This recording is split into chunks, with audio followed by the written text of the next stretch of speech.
Yes. Am I audible? Just try to check on YouTube.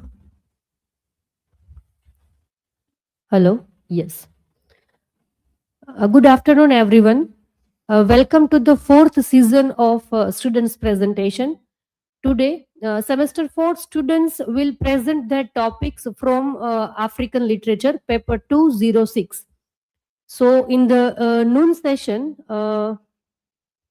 we have Krishna Baraya, who will present on negritude and racial solidarity in Senghor's poetry, a study of To the Negro American Soldiers. Then we have Mita Jambuja. She will speak on motherhood, sexuality, and power in Petals of Blood. Next, Nikita Wala. She will present on Three Africas, One Voice, Neocolonialism, African Identity, and Literature in the works of Gugiwa Thiong'o. Next, Nikita Nirali Waghela. She will present on the Mau Mau movement, memory, heritage, and the struggle for justice. Then Nishtha Desai, who will speak on from marginalization to resistance, a feminist study of Vanja and Gangubai. Then Rajdeep Bavalia speaks on spectral histories and deferred justice, the politics of haunting in Gugiwa Thiong'o's Petals of Blood. Then Rosmin Pathan, she will present on from a scared mother to a disposable woman, the political economy of motherhood and the historical erasure of a maternal labor in the joys of motherhood. Next, Devangini Vyas, she will present on neo-colonial capitalism in Petals of Blood. Then Sagar Bokadia, it is try to speak on myth, memory, and nationhood, history as a critic in A Dance of the Forest. Then Satakshi Sarvaiya, present on motherhood as empowerment and oppression in the joys of motherhood, a feminist reading with contemporary reflection. Then Shruti Sonani, she will present on the crisis of maternal identity in post-colonial Africa. Next, we have Srushti Chaudhary. She will present on motherhood as a myth and mechanism, gender, power, and resistance in Imichita's The Joys of Motherhood. And last presenter, we have Tanvi Mehra. She will present on motherhood then and now. Has the condition of African women really changed? So, first, now I would like to invite Krishna Baraya. The stage is yours.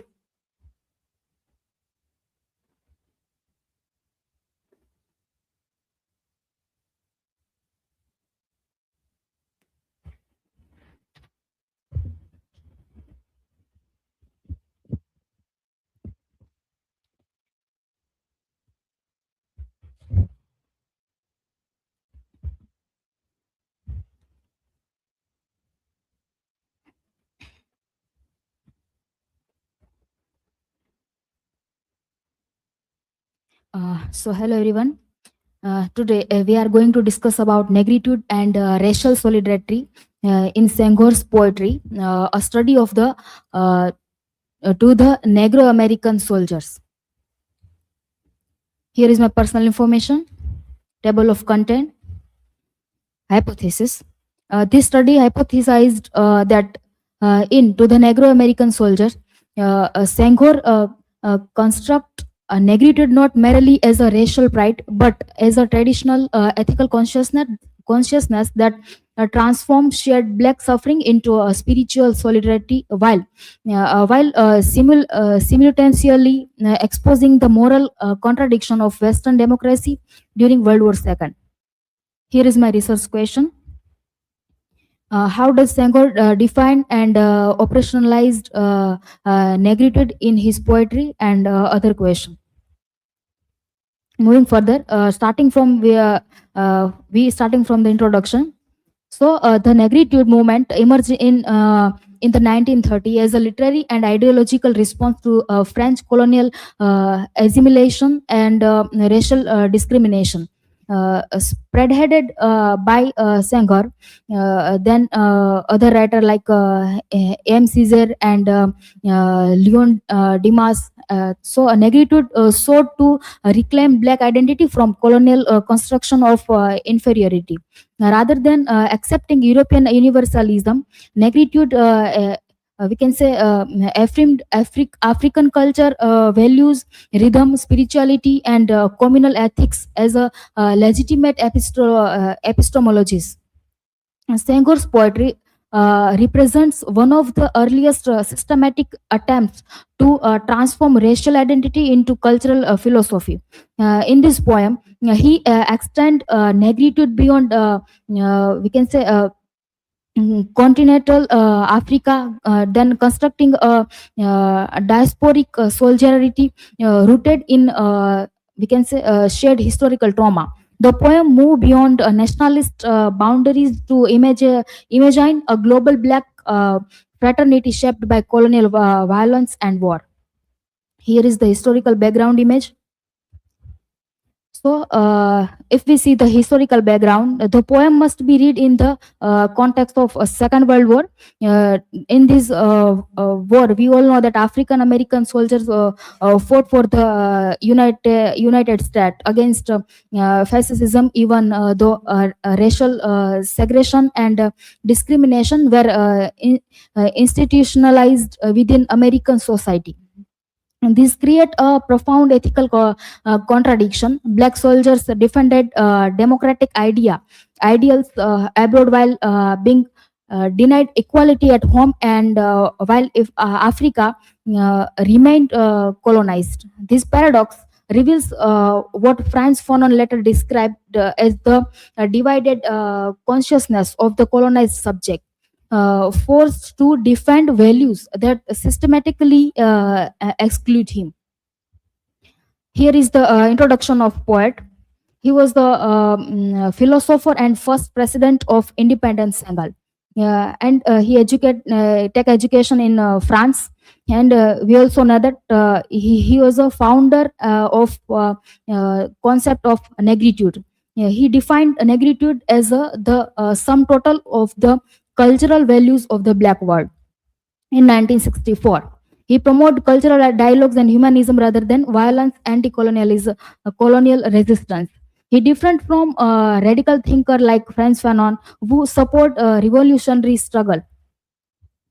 Moving further, here is we can say our central concept. You can see in this image. Now, negritude as a epistemological reversal.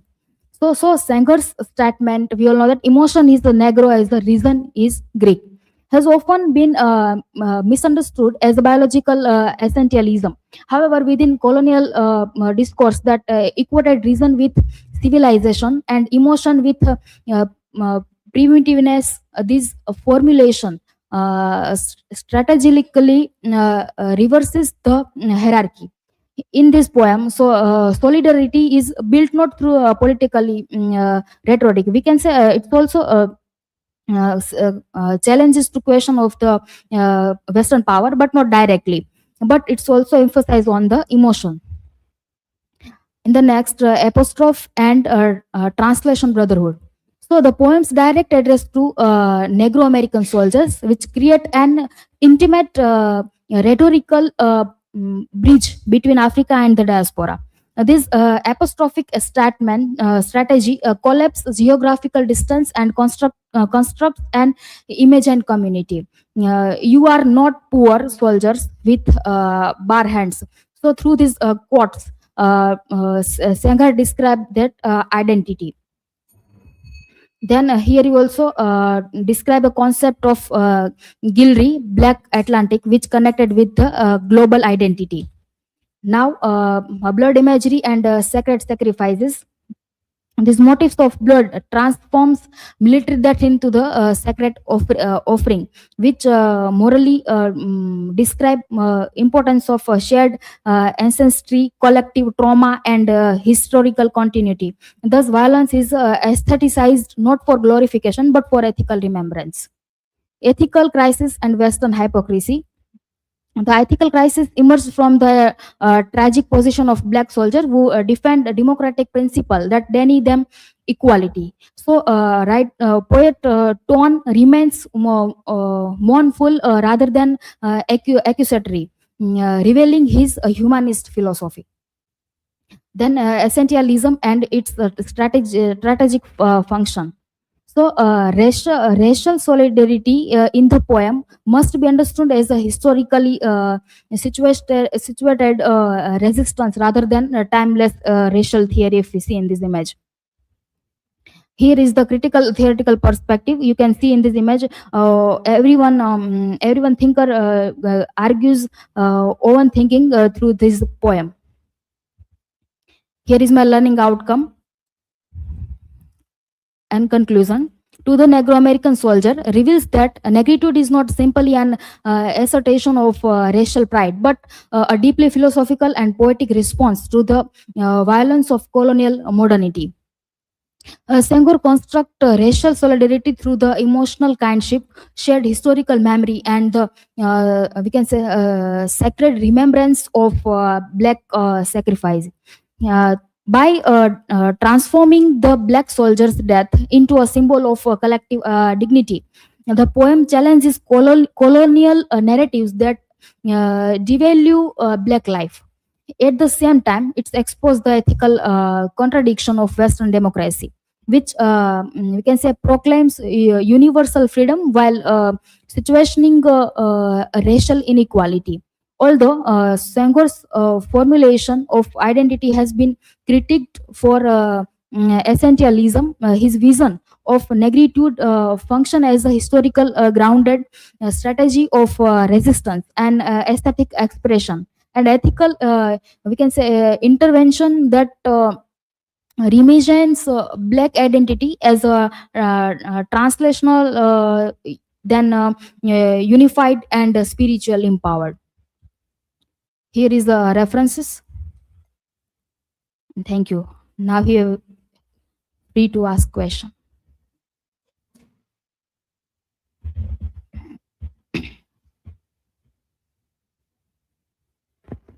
Krishna, my question is, how does the poem anticipate Paul Gilroy's concept of the Black Atlantic?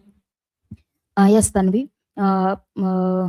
Paul Gilroy's concept, Black Atlantic. In this, first we understand that what is the concept of Black Atlantic. In this poem, this concept describes that nationality. We can say black identity. This poem is about black identity. We can say it's also cover this concept. So, black identity is not only limit for the nation, but it's we can say put this concept the black identity in international level as a international identity. We can say Senghor is connected this identity that to Africa and African American soldiers, they because they we can say presenting as a shared the blood history and we can say own suffering. So here the Atlantic Oceans once upon time it's also symbol of the suppression and slavery. So now it convert in the cultural and spiritual concept. So we can say Senghor described that identity is shaped through the history, movement, and diaspora. This concept is matched, connected closely. Anyone?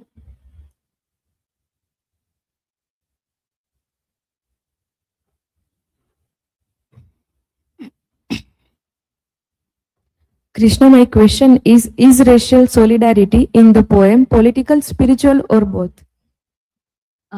If we see, so in this poem, racial solidarity is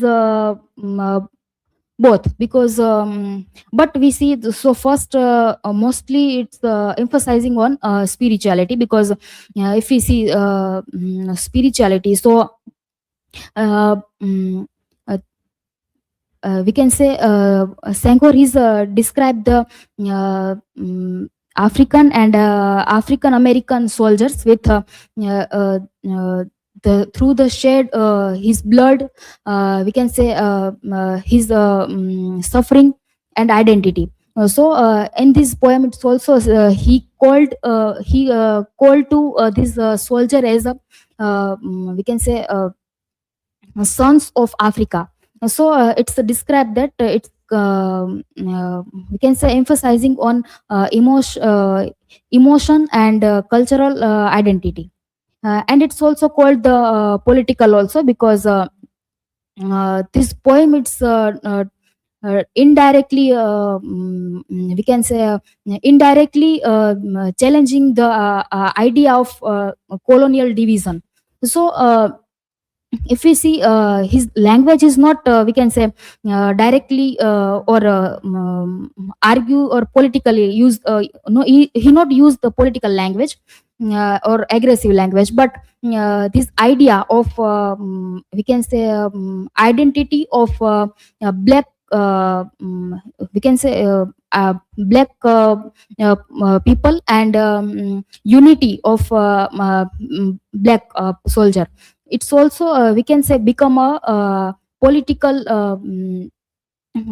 political idea or irony to the concept of hierarchy and western power. This is from my side. Thank you so much.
So, hello everyone, myself Meeta Chambucha, and today my presentation topic is about motherhood, sexuality, and power in petals of blood.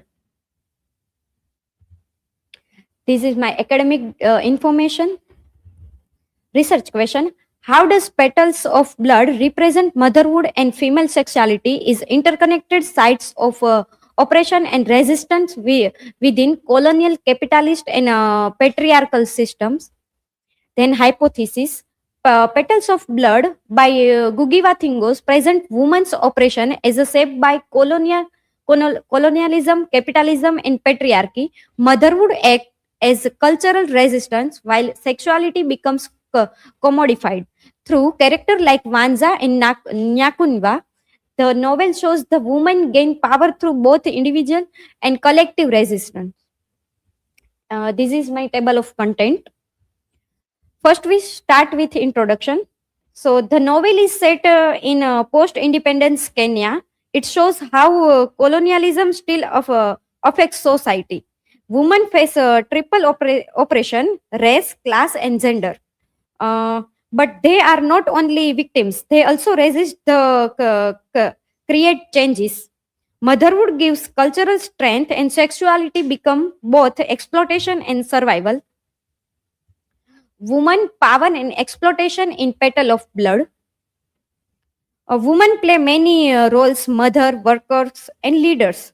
Nyakunya presents culture through storytelling. Vanja shows how women's bodies are exploited in capitalism. but women resist through rebellion and collective work. For example, Vanza kills Chimeria is an act of liberation. Matriarchal authorities, systematic eraser and revolutionary agency. So, Nyakunya represent traditional motherhood and knowledge. Women's knowledge build community unity, but modern system like banks and laws destroy their power. Women are twice colonized by both colonialism and patriarchy. Violence and liberation. Violence is shown as a way of resistance. Vanza action is not just personal but uh, political. Women like Maruma moves from private suffering to public resistance. Collective struggle is important for real change. Marxist humanism and gender equality in Petals of Blood. The novel uses Marxist idea to show oppression. Women's problems are not neutral. They are created by economic systems. Capitalism treats people like objects.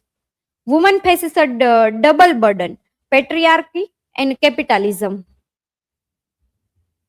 Vanza is a symbol of labor. Vanza is not just an individual character.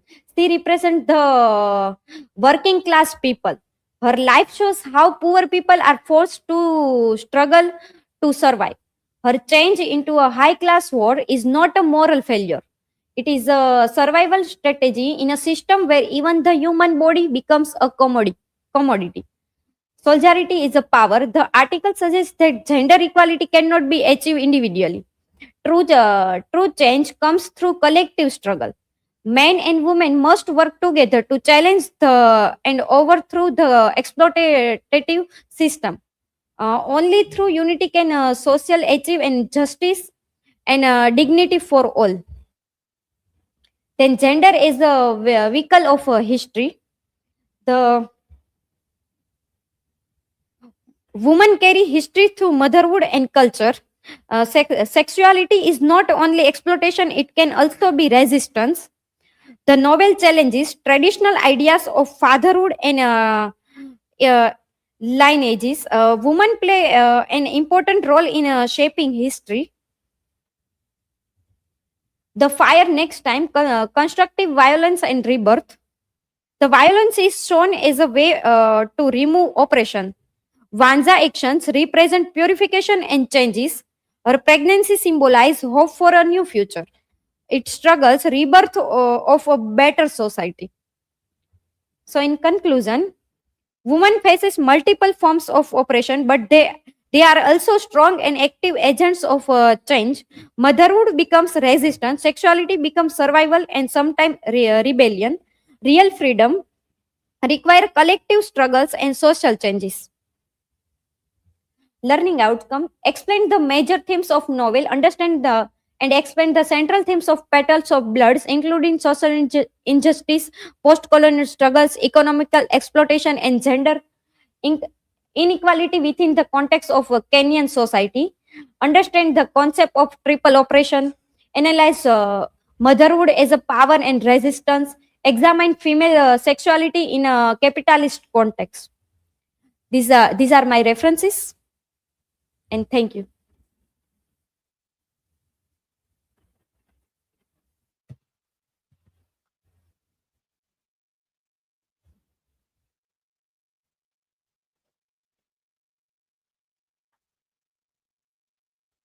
Mita, my question is how can we compare motherhood here with Frankenstein? So, in Petals of Blood, motherhood is power, culture, and resistance. In Frankenstein, motherhood is absent. Uh, so one shows motherhood is strong, and in Frankenstein, motherhood is lack of motherhood.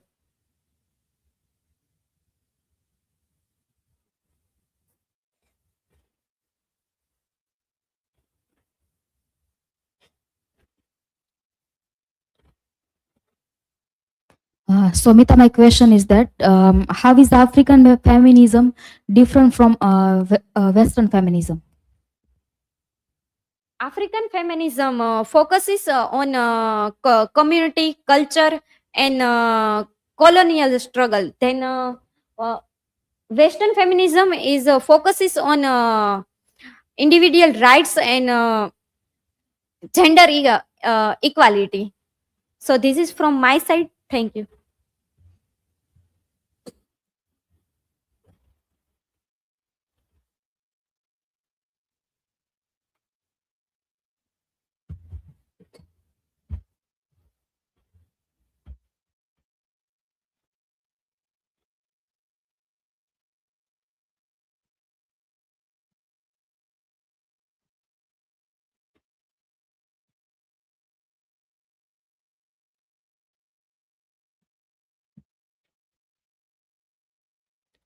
So hello everyone.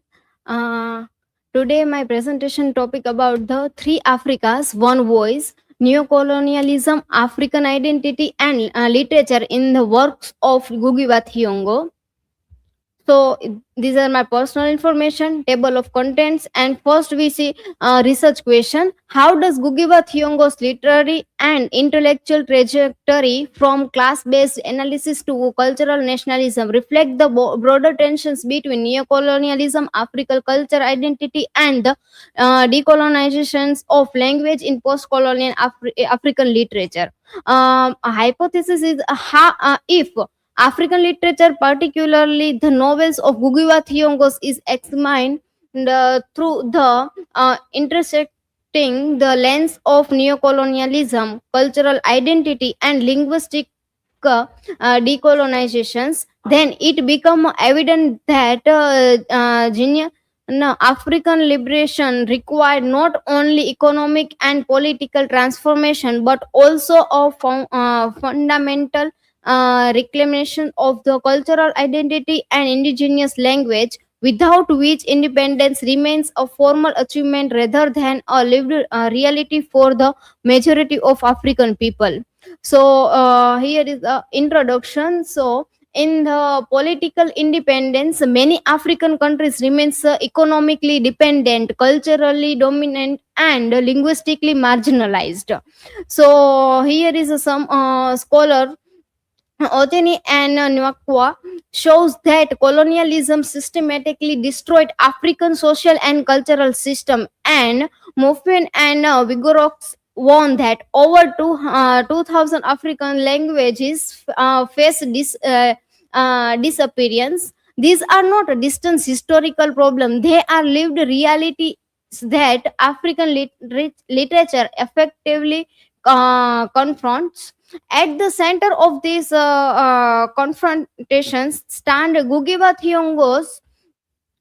Here is a Google shows that Ngugi moved from seeing Africa's problem is mainly economic to understanding it as also deeply cultural or struggle for identity, language, and psychological freedom. Using Abdelmadjid's Three Africa's framework, pre-colonial traditions and colonial damage and the aspirational future. These argue that these three layers do not follow each other in history but exist simultaneously inside the same societies and the same novels.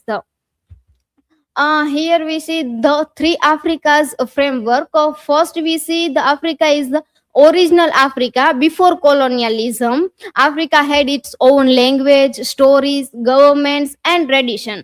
Another thing is the Africa. Second Africa is the wanted Africa during and after colonialism. So in that time, European colonized Africa, divided it, and forced their language and laws onto African people. Third one is the dreamed Africa, the future. This is Africa. People hope and fight for free, united, and the culturally proud. So here is a infographic of this historical context. So first we see before the 1880s, So Africa had complex kingdom, a trade network, and rich culture traditions. Another is 1884 to 1885, the Berlin Conference. Then 1885 to 1916, colonial rule. 1960s to 1980s, political independence, and 1980s to today, neocolonialism. African literature and cultural identity. So here is both scholars agree with the African literature is a better ground where questions of identity, power, and belonging are found out every single day. So Gugi's changing idea is that first stage it's a class problem. So in the wheat not and child 1964 and the grain of wheat 1967, Gugi argue colonialism was mainly economic and the rich exploiting the poor. And another stage is it's also a cultural problem. Petal of Blood 1977 and The Devil on the Cross 1980s. The language question is in this what Gugi did. So in 1977, after international frame writing in English, Gugi stopped and began writing in Gikiyu. Neocolonial elitism in Gugi's novel. So first we see in Petals of the Blood 1977, then Devil on the Cross and Matigari. This is shows overall novels idea. And this question is who is African. So here we see in a border questions, many scholars are discuss about explain that colonial borders split ethnic groups across different countries and forced very different communities into the same nation state. Cultural and state power and Gugi. So post-colonial state as the new colonial master, literature as a resistance, and what happened to Gugi in 1977 after producing a community play in Gikiyu that ordinary villagers performed and celebrated. The Kenyan government arrested Gugi and helped him in the prison for a year without a trial. So demystifying the future in idiotis reading and synthesis agreements and disagreements. Here some scholars are agree and some are disagree. So in conclusion, the three Africas framework show as that the past, the present, and want and the future hope must all be understood together, because in Africa they have never truly been separate. So here are references, and thank you.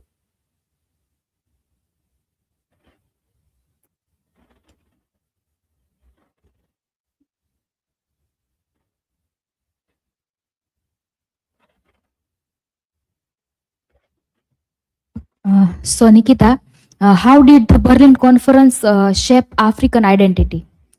So during the Berlin conference, European power divided Africa into with artificial border, and the split ethnics groups and forced different community into a new nation.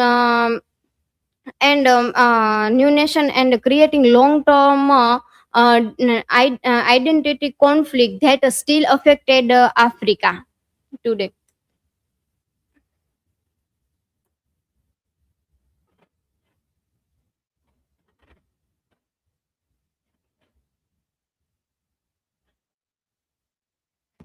So, Nikita, my question is why is political independence not enough for true African freedom? So political independence is removed only colonial rules, but many colonial system remained, like economic control, elite system structure and language dominance continue. True freedom is not true freedom require mental and cultural decolonizations, not for changes of government. So this is from my side.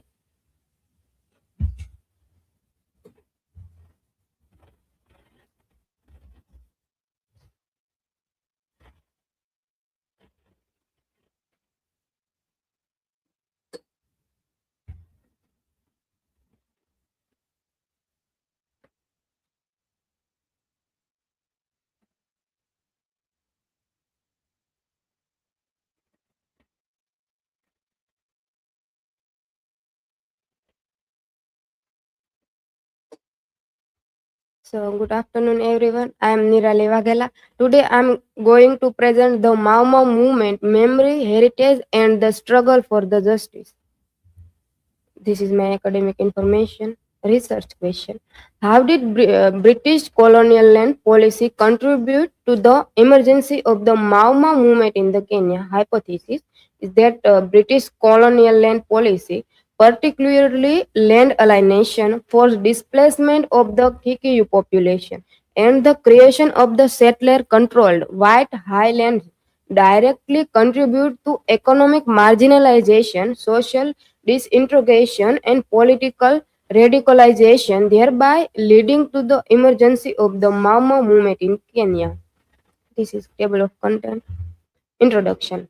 The Mau Mau uprising was a powerful anti-colonial movement that arose in response to British land alienation, forced displacement, and economic exploitation of the Kikuyu people in Kenya. Rooted in the demand for land and freedom, the struggle combined armed resistance led by Dedan Kimanthi with nationalist politics symbolized by Jomo Kenyatta. It remains central to understanding Kenya's colonial history, memory, and identity. Then, the roots of the conflict, land and the freedom, the struggle. The movement was response to decade of British land alienation, particularly in the fertile White Highlands. The goal was that known as Ithakawa Viyanthi, the land and freedom. The movement sought to reclaim ancestral Kikuyu land and British sovereignty. Context was that British colonization formed in 1920 used effective occupation to justify the displacement of the local population.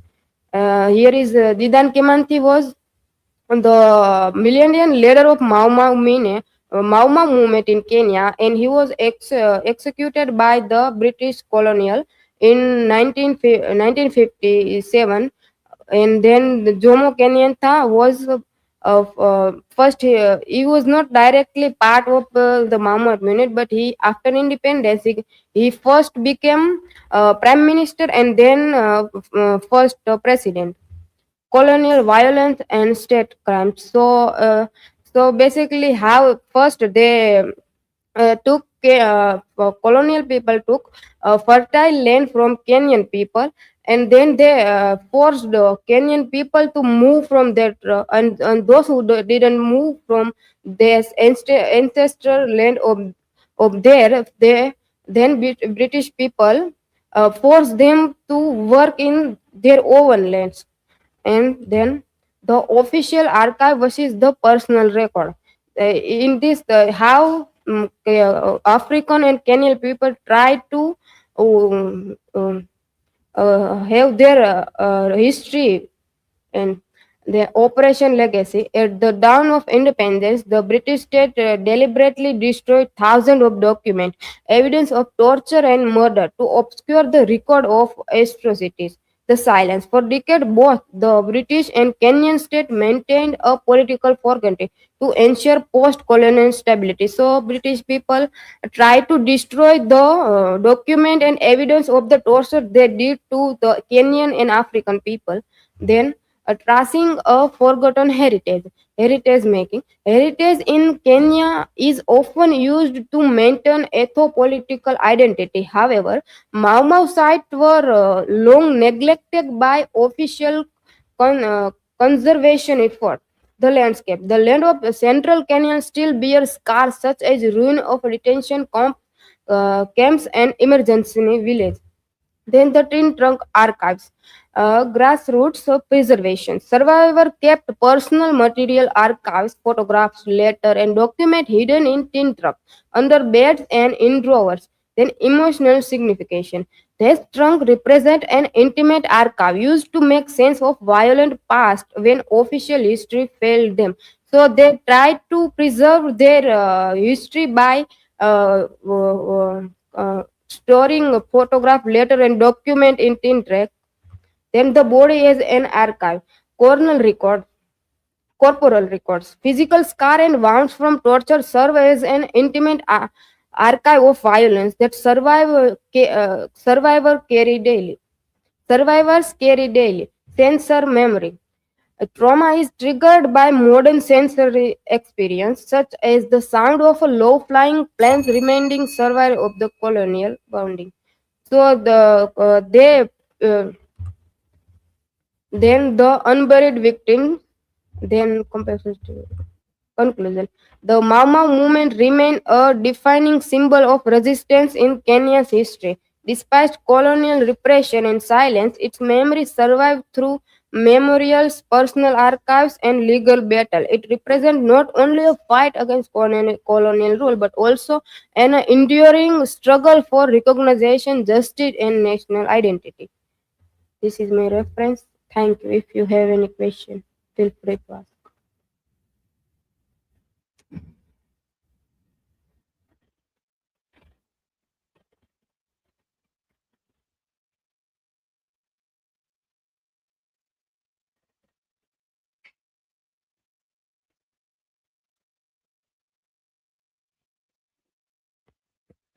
So, Nirali, my question is, how has Mau Mau been portrayed in Kenya literature and film?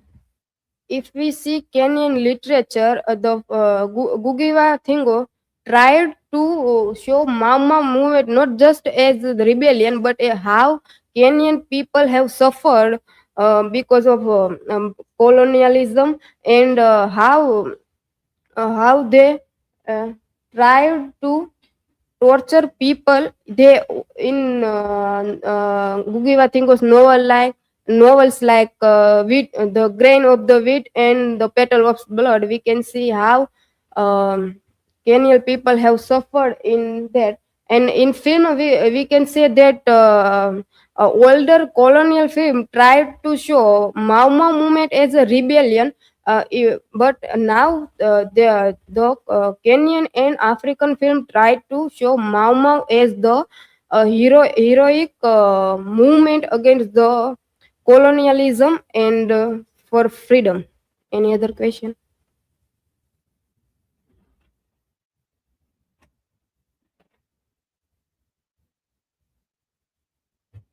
So, Nirali, my question is, how did Mau Mau differ from other East American independence movement?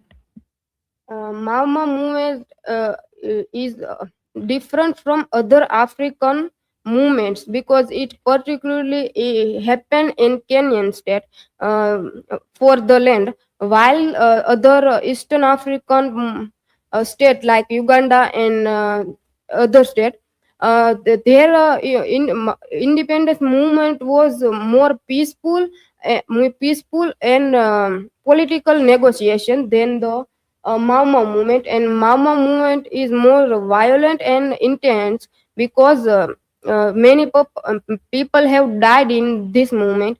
Other movement are different from this. Thank you.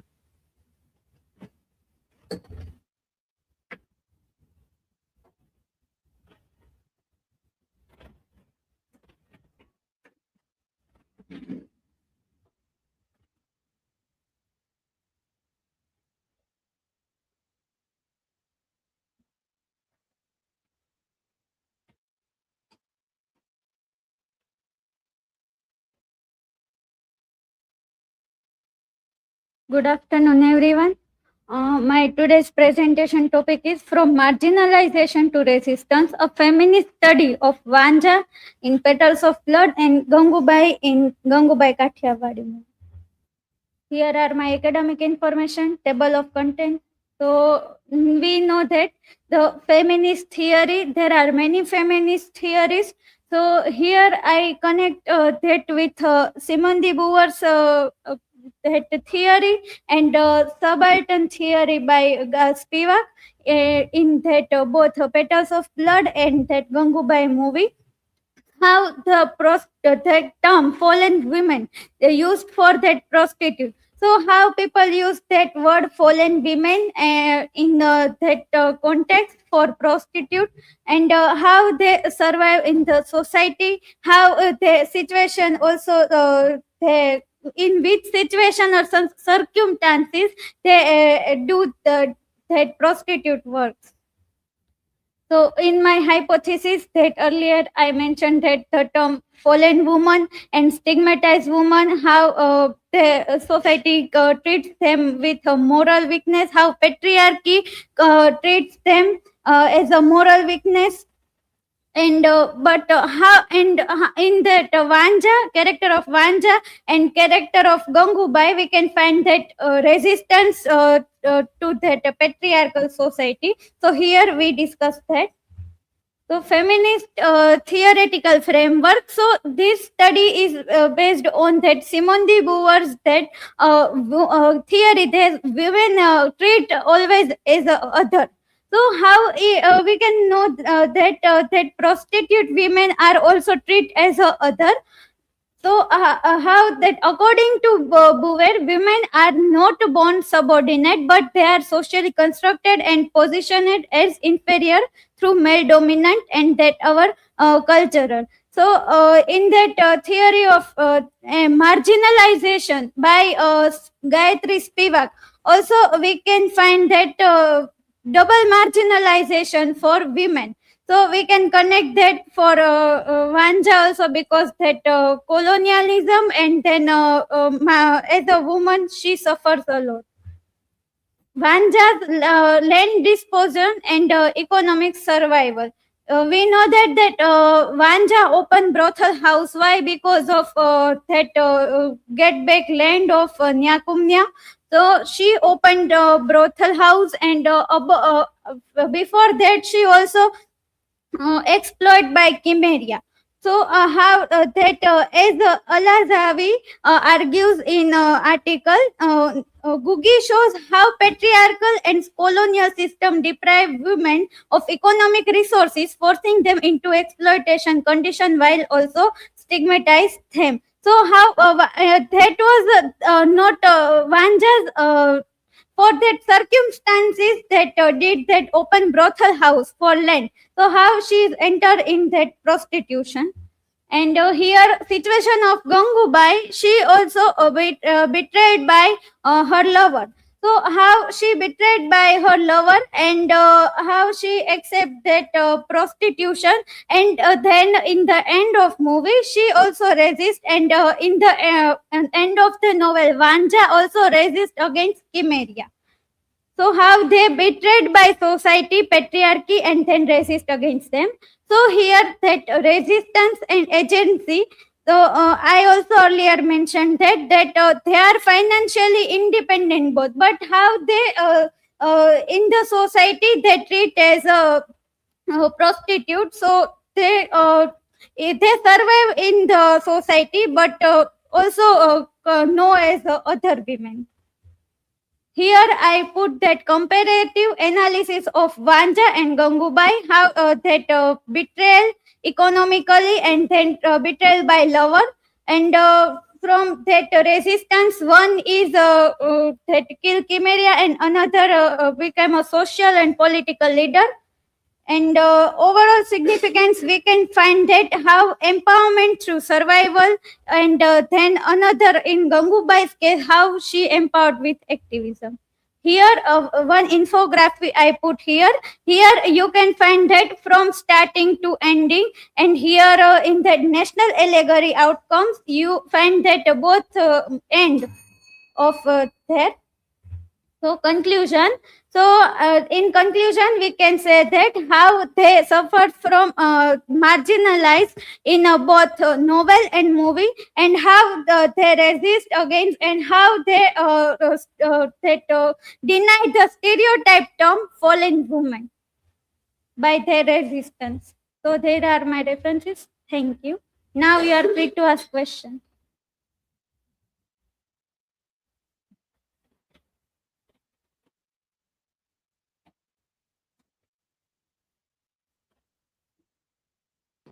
So my question is, can you provide another example from cinema or recent media report where women enter prostitution due to economic or social compulsion? Yes, Nirali. I want to give example of series Hiramandi series, which also represented Hijra system, and also there on news we can find that in Bhavnagar, that recent news, I think during 1 week, that in one of spa center we can find that prostitution of women. That news also recent we can find here.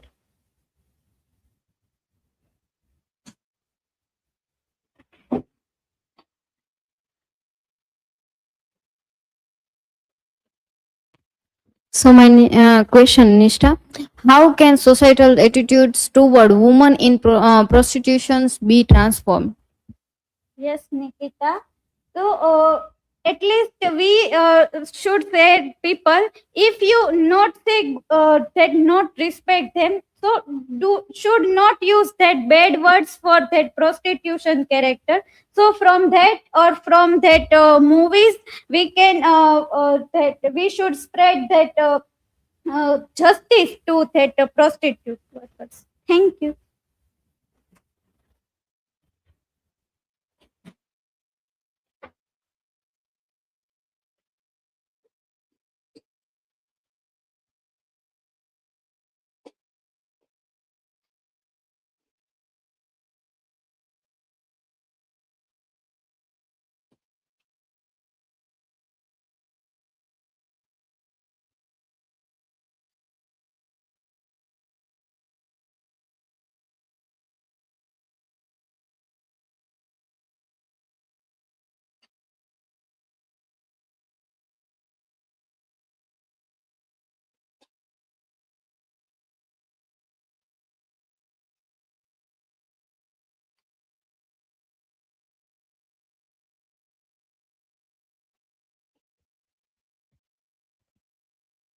So, very good afternoon, everybody. This is Rajdeep Bavalia, and today I am going to present on the topic spectral histories and deferred justice, the politics of haunting in Ugiwa Thiong's Petals of Blood. Here are my academic details and presentation details, table of contents, introduction. So, the profound disillusionment of following Kenya's independence, nothing that drought and poor harvest still govern the village of Ilmorg, despite the end of British rule. And Ilmorg serves as a miniature allegory for the decaying post-colonial nation, reflecting a fractured history where the past constantly interrupts the present. Rooted in a phenomenal radical philosophy, the novel views together labor movements, social, economic operation, and colonial legacies into a powerful ideological critique of the new governmental authority. Here is my research question and hypothesis. Then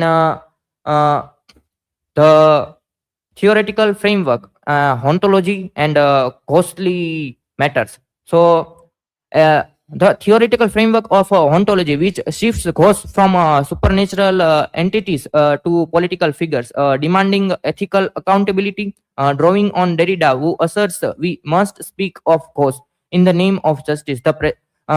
This explains that ghosts are empirical evidence of systemic violence and missing historical figures. And ultimately, this spectral returns disrupt linear calendar, time, and act, not just as traumatic memories.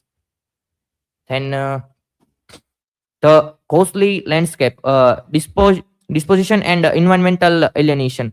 So this highlights the total historical and environmental disposition of the native populace, emphasizing that there is no virgin soil to escape to following colonial theft. To combat this alienation, Binder and Burnett argue that nostalgia for the lost landscape must be replaced by its progressive evaluation as it is reshaped by collective action. And ultimately, the enroachment of capitalism degrades the environment into a still and a heavily policed space, leaving post-colonial citizens feeling like strangers in our land of birth. Then the spectrality of the anti-colonial struggle, the Mau Mau uprising. So the unresolved legacy of the Mau Mau uprising, framing the revolution's bloodshed as a sacrifice payment for a future that remains unmet. It argues that historical resistance leaders should be re-evaluated as concrete political actors driven by socio-economic land hunger rather than cultural backwardness. Then capitalism as a monstrous deity, commodification, and eraser. So the neo-colonial elite who seamlessly continue colonial exploitation, transforming Kenya into a land of greed and corruption, where the few ruthlessly impose their will on the many.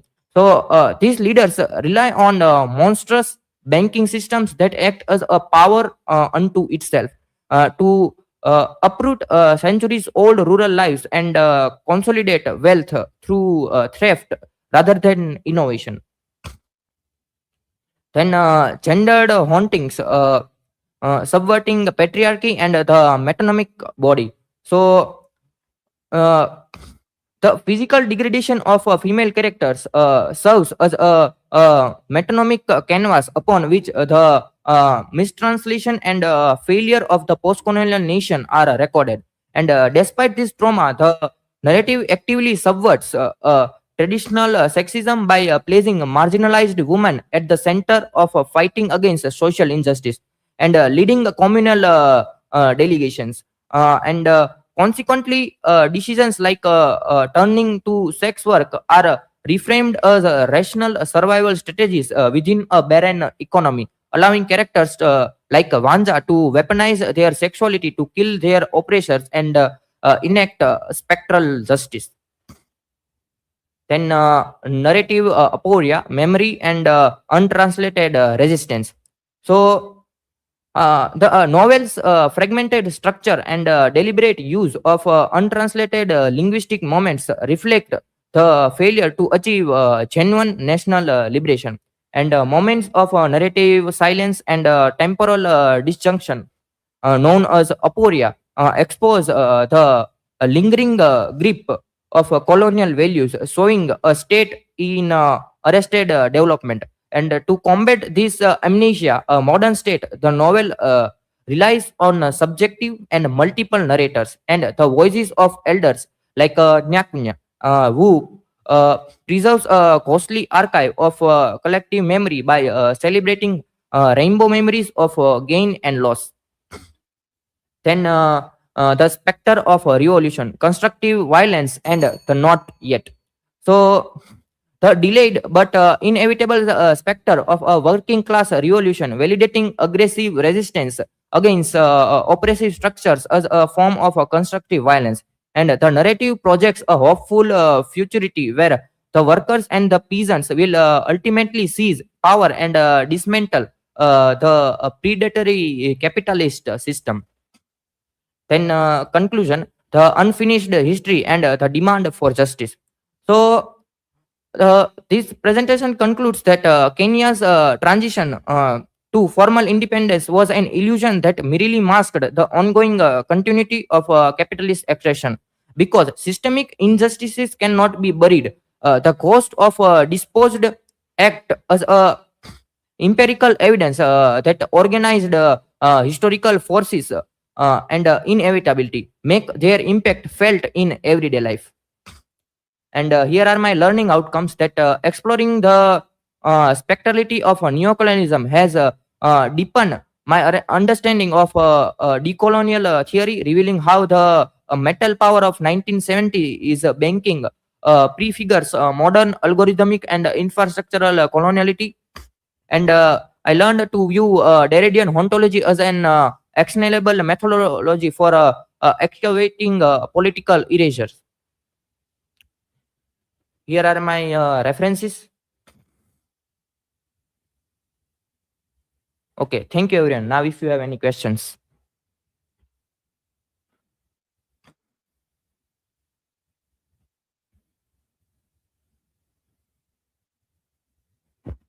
My question is, how does the urban center function differently from rural Ilmurg as a concentrated site of spectral neocolonial power?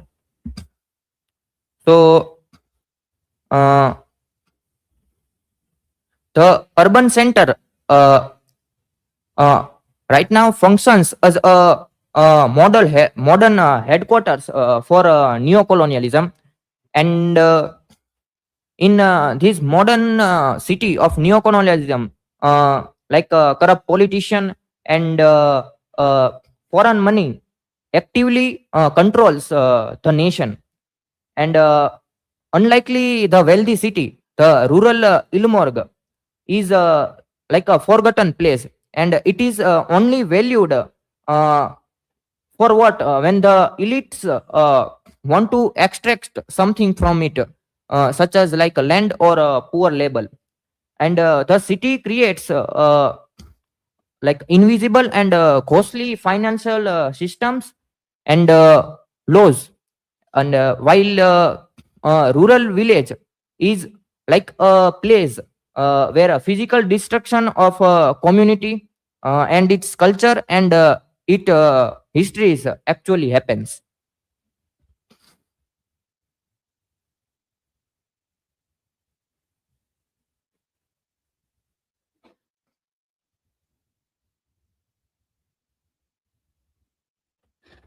My question is, if hunting demands something to be done, what specific ethical or political actions are demanded of us as contemporary readers? So in contemporary time, like a haunting is a call for justice, and it demands that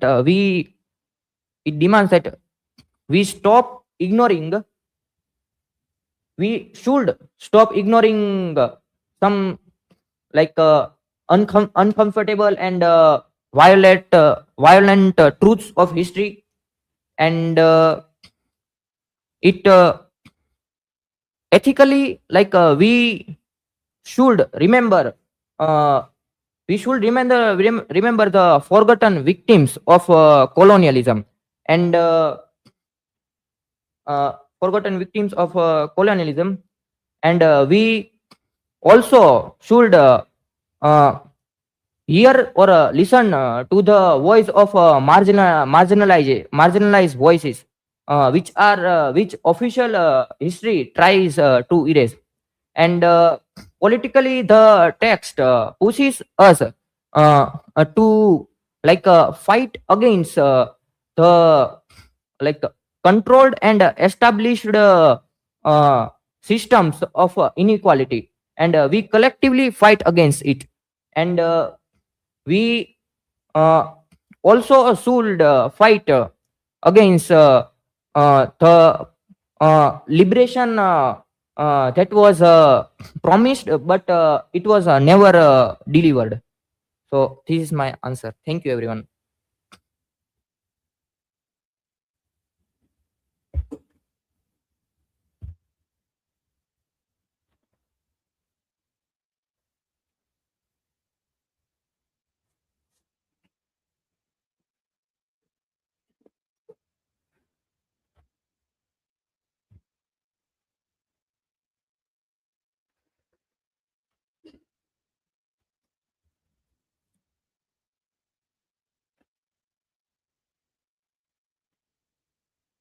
So, hello everyone.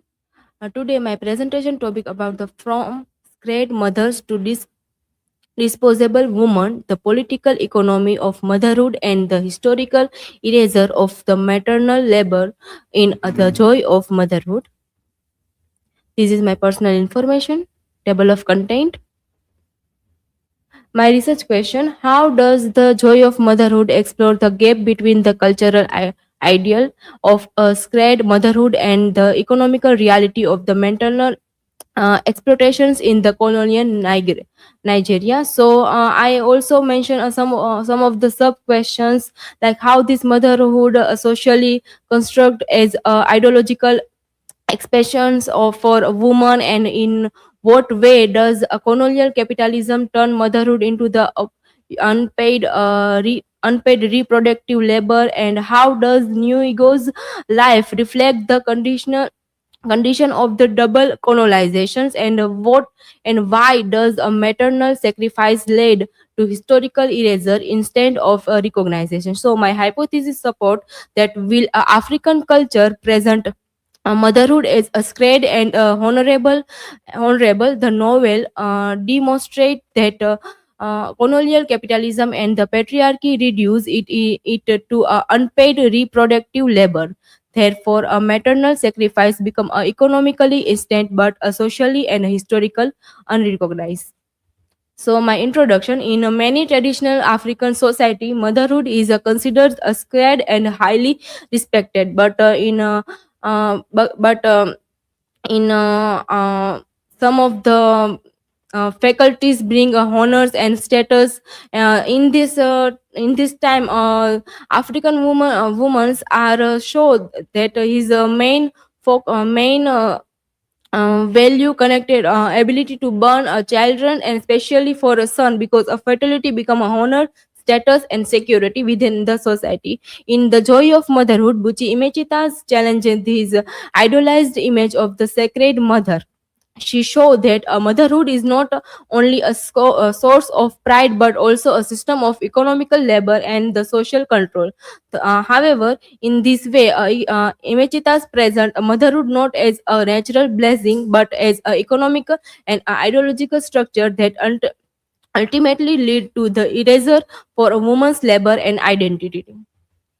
Traditional myth of sacred and motherhood. So, in a traditional Ligbo society, a woman represent a manly for a ability to give a birth, especially to a son, and they focus and in a some part childless woman is offer a margarized for or a petted, which show how a strongly motherhood define a female identity. In motherhood, in Joy of Motherhood, new egos also believe that becoming a mother will give her happiness, respect, and a sense of purpose. I am also compare in today's India's some of the family, like as I realize remember that one time I go one village, and they say that woman not give a child, and there was not uh, come some of the function. They show that the very problematic in our society, patriarchies and cultural expectations. So, in The Joy of Motherhood, patriarchy shaped a woman's life from a beginning. Women are thought that marriage is their duty, and then their main purpose is give birth to children. Reproductive is not a choice but obligations, and the woman's identity become limited to a motherhood. Many women, include a new egos, intellectualized this belief and missours their world throughout their ability to produce a son. So, in this, even throughout the motherhood is presented as a joyful, it is shaped by a pressures, expectations, and the control. Political economy of motherhood. So, in The Joy of Motherhood, motherhood is not only economical but also economic, emotional but also economic. So, new egos rule as a mother involve a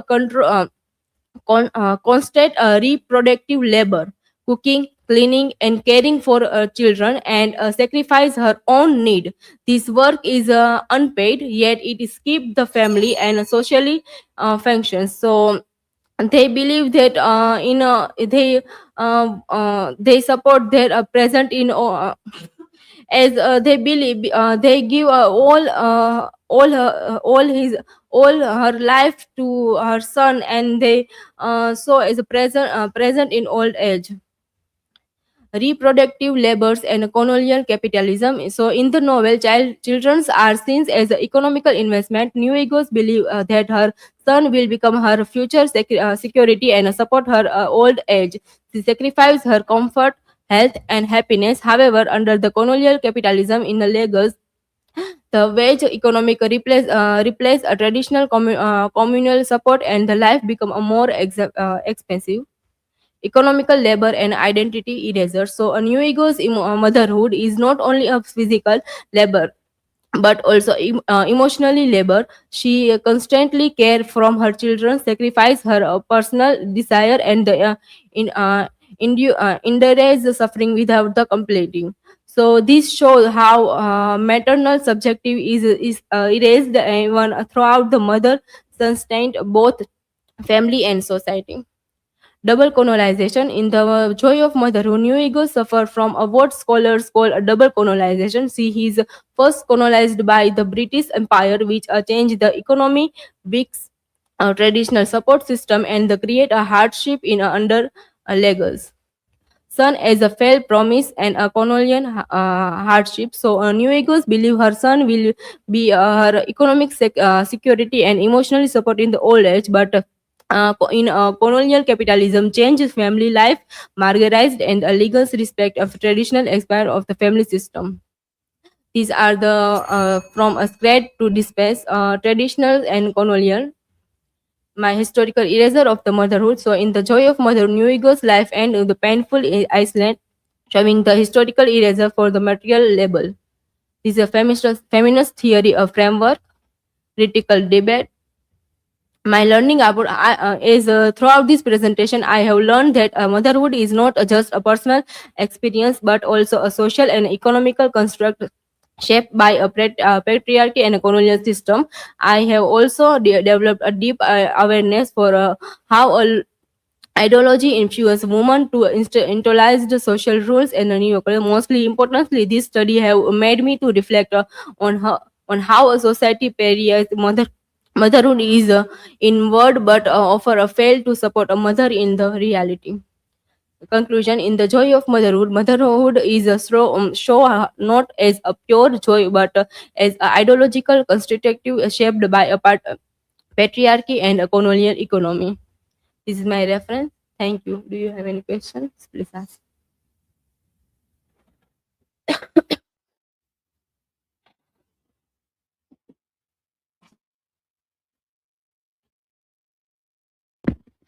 So my question is, how does colonial capitalism change the meaning of motherhood compared to pre-colonial Igbo society?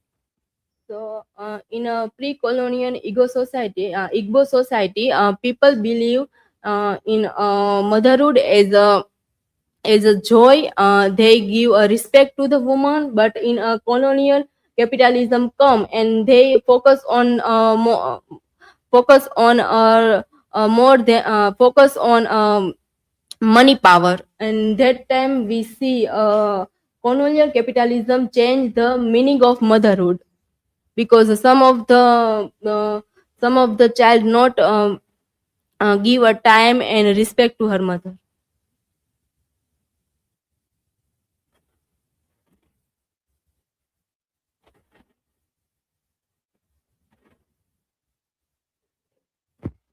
My question is New Ego's tragedy personal or structural?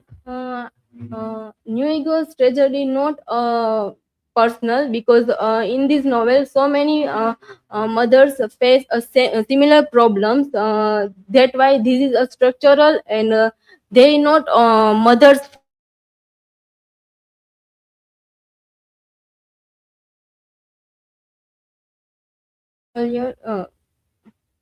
mistake in our society. Thank you. This is my side.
Good afternoon, everyone.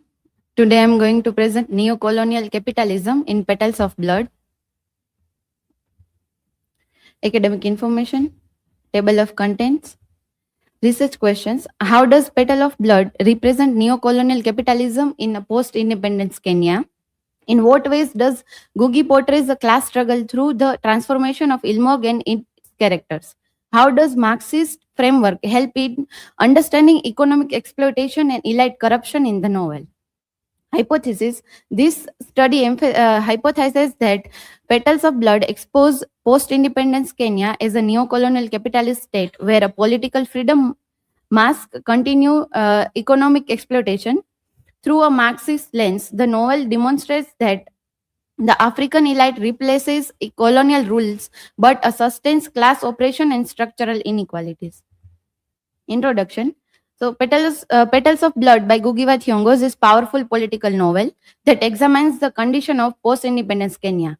Through the transformating of Ilmorg and the struggle of peasants, worker, and women, the novel critiques neo-colonial capitalism and exposes the persistence of a class exploitations. Using a Marxist perspective, it reveals how independence did not dismantle oppressive structures but reshape them under a local elite with a global capital. Historical context post-independence Kenya. So after gaining independence from Britain in 1963, under a Jomo Kenyatta, Kenya entered a period of national optimism. So political freedom is not did bring economic independence. So economic structures, cash crops, dependency, land privatization, and reliance on foreign capital so remained largely unchanged.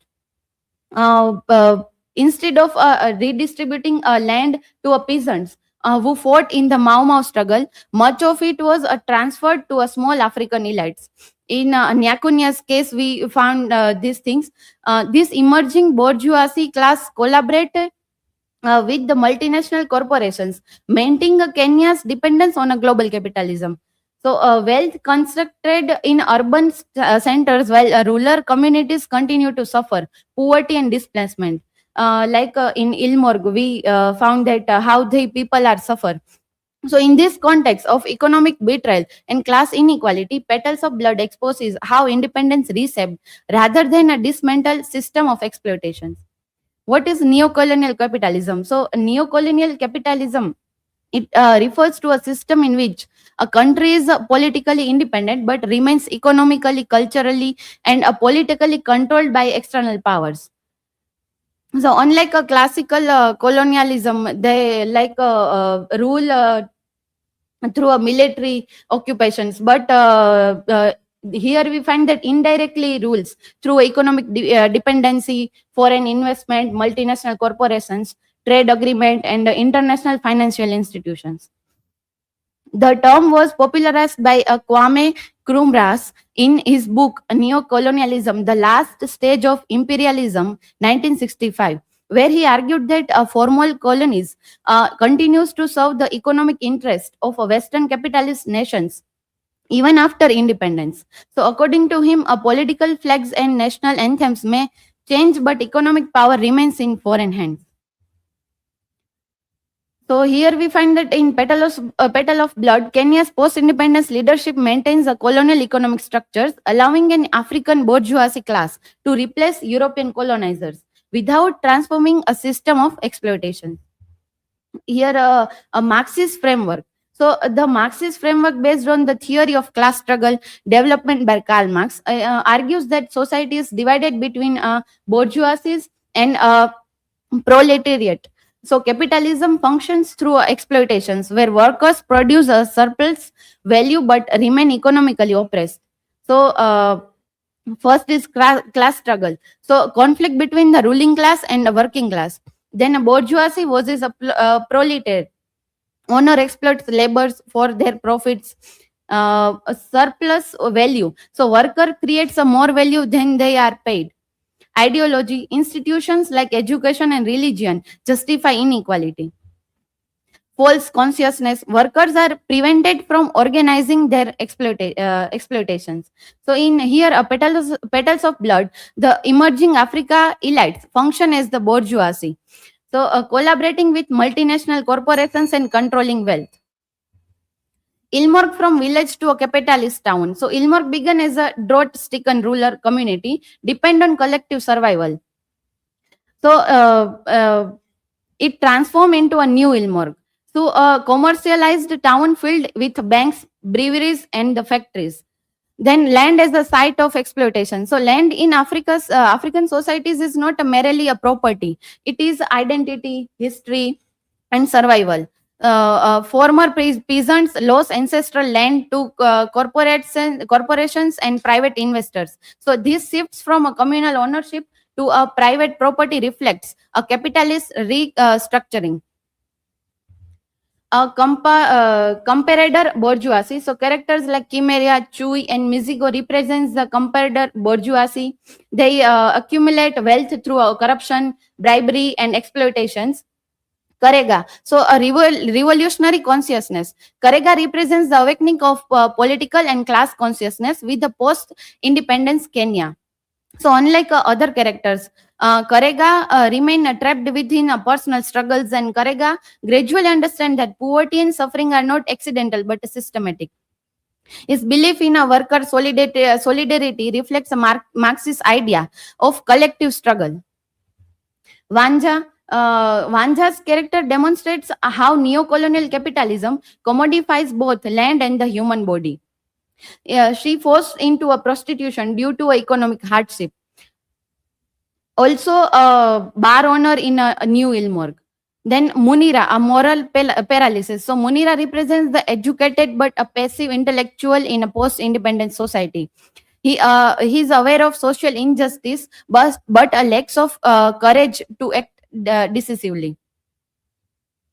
Then religion as ideology. Religion in the novel functions both as a comfort and as a tool ideological control. This aligns with Marxist ideas that religion can mask material suffering and divert attention from economic inequality. Gugi does not attack a faith itself, but rather he critiques how religious institutions become aligned with capitalist power structure. Industrialization and worker exploitations. So development of factories and breweries in a new Ilmorg symbolize the arrival of industrial capitalism. Although presented as a progress, industrialization primarily benefits businessmen and foreign investors. The fire is a symbol of resistance. So the climatic fire that kills the corrupt businessmen is one of the most powerful symbol in the novel. The fire function as both a destruction and a purification, destroying corruption capitalist figure while symbolically clearing a space for renewal. Then narrative structure and collective guilt. The novel begins with the murder investigation, framing the story through a flashback and testimonies. So this structure shifts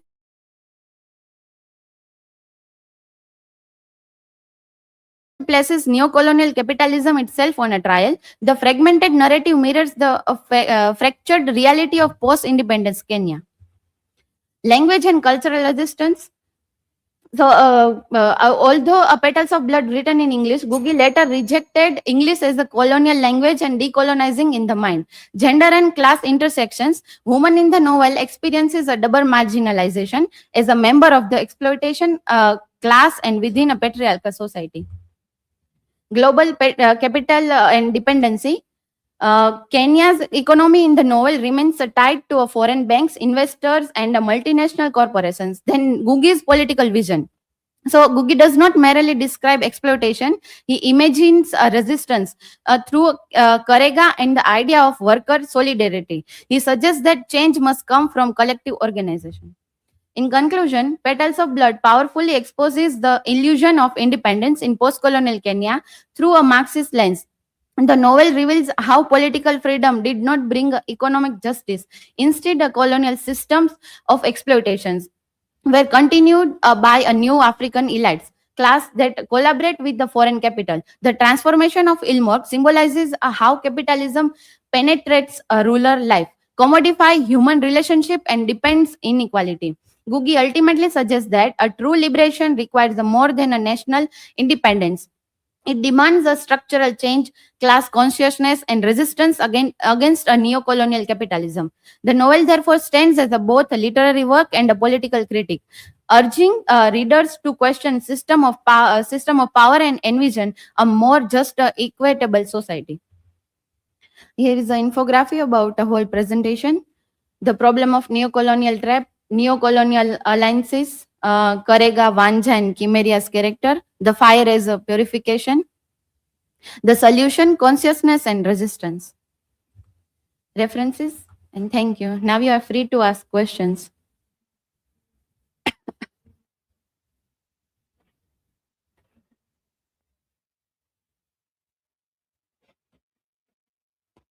Okay. So my question is, why is a class struggle important in understanding post-colonial societies?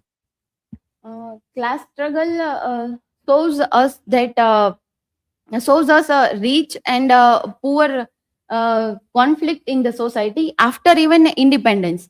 So, study of class struggle, we find that this is not personal issues, but it is a part of a large economic system as well.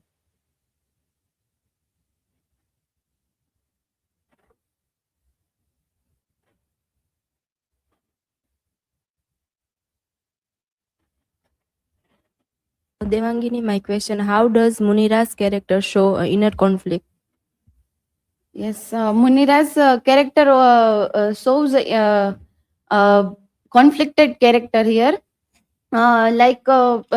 He feels jealousy, also personal struggles, personal failures. So Munira knows that there are problems in the society, but he just tried to ignore them. So here we find that Munira's character is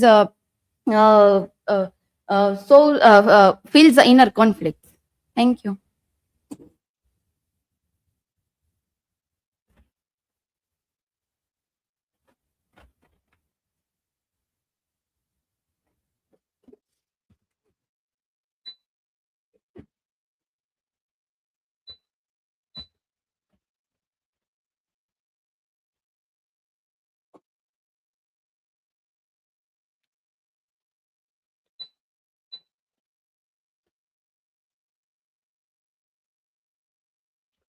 Good evening, everyone. Today I am with Myth, Memory, and Nationhood History as a critic in the Dance of the Forest by Wallace Wenka. This is my self introduction. This is Point of Ponder. Introduction. Wallace Soyinka wrote Dance of the Forest for the 1960 Nigerian independence celebration, but rather than offering a triumphant or a celebratory work, he used to play question whether the newly independent nation was morally or ethically ready for self-governance. In this play, he used three types of character. One is spirit, one is a ghost, and second is the world dangerous animal, human. And my research question is, how does Wallace Soyinka employ myth and collective memory in Dance of the Forest to critique the moral and political foundation of post-colonial nationhood in Nigeria? And my research hypothesis is, in a Dance of the Forest, Soyinka deliberately subvert the celebratory expectation of Nigerian independence by developing a Yoruba myth and the cyclical representation of historical guilt as a dramatic tools, arguing that genuine nationhood required honest moral reckoning rather than a nostalgic glorification of the past. Soyinka dramatic vision. Soyinka bled myth, ritual, and political critique to interrogate human values beyond nationalist sentiment.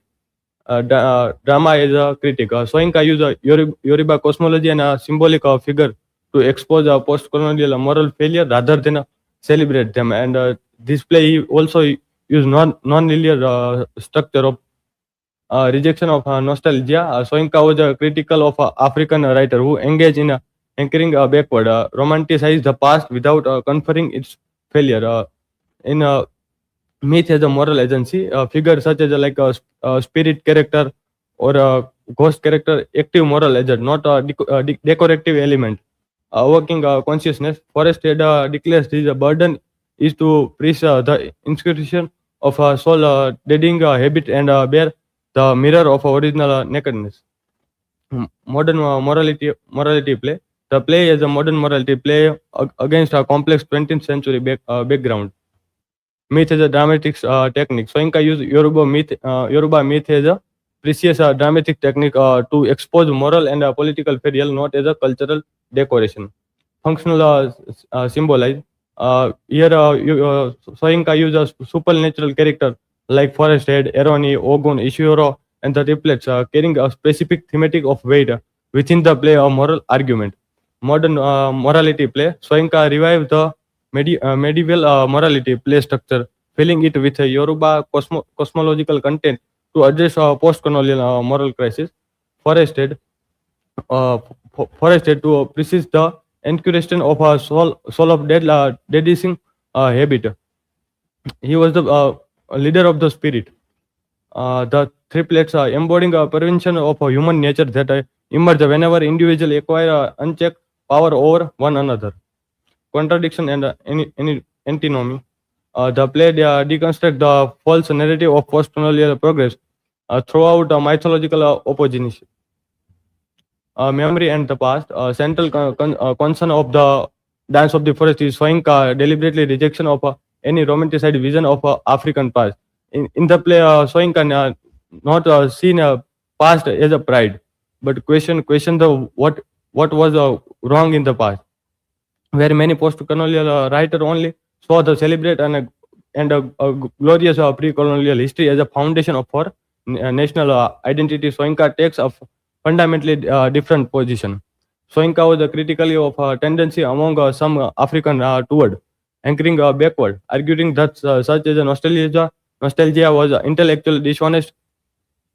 This is made most powerfully throughout the flashback to the court of Mata Kharibu, where the same character appears in a former incorrection committing the same crimes. Edenebi, now a council orator, was formerly the court historian who justified as an unjust war, declaring that war is only consistency that past ages afford us. The half child symbol. The half child symbol represent a future perpetuity deferred by a moral failure of the living, a nation born with a unresolved historical guilt. The half child also show the future is incomplete. Symbol of incompletion. The child is carried for 100 generation without a delivery, declaring, and often he says, "I woo fee from a womb to branded womb. I shall be born dead." The Abiku concept, Vishnu Priya connect the half child to the Yoruba Abiku, a child born only to die, suggesting the nation risk a cycle of death, and if its foundational guilt remains unaddressed. Dimok intervention. Ishihoro attempts to climb the half child, but Dimok interacts and return him to dead woman, gesturing toward a fragile but uncertain future. The ambiguity of hope. Forest had hopes for a new beginning, while conceding nothing is ever altered, capturing the player deeply ambivalent vision. Central tension. The half child embodies the play core argument. Genuine national future is impossible until historical guilt is honestly confronted. Nationhood and political critic. Soyinka argues that independence without a genuine ethical transformation is meaningless. Replacing colonial ruler with African once change nothing if corruption and abuse of power and continue unchanged. Soyinka also says that if a country, a nation need progress, then it always undergoes around under ethic, false progress. The play dismantles any three-inputs narrative of politic progress, demonstrating that contradiction of human nature persists regardless of political change. Adenebi moral bankruptcy. As a council orator, Adenebi accepts bribes in blessing 65 days. As a court historian, he justified as an unjust word, declaring nation life lives by a strength, nothing else has a meaning. Cross generation, generational corruption.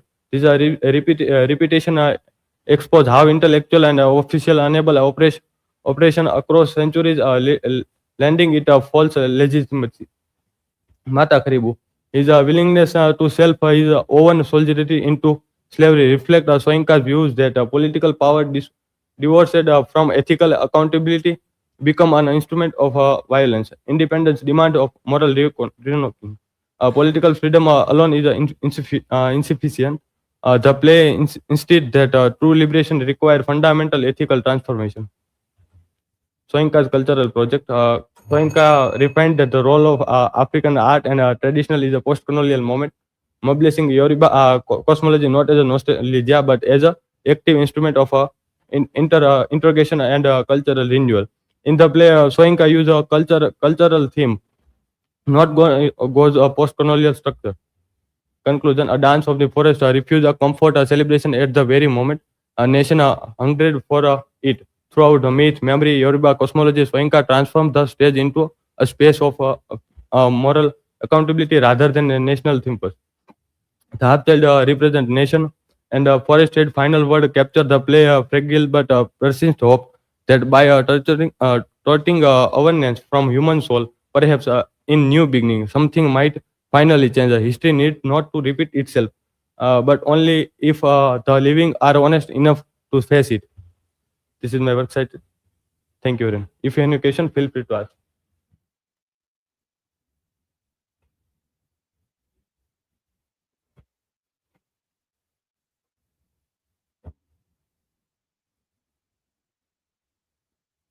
My question: how does the non-linear structure of the play contribute to Soika's critique of history?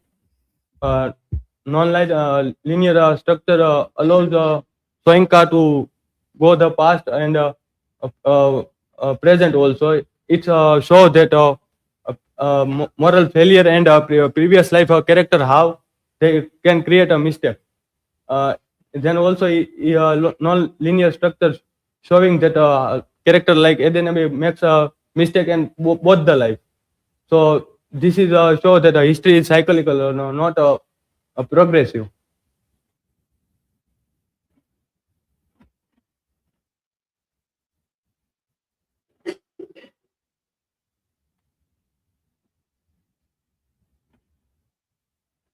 So my question is, what message does Soinka give about the future of the nation?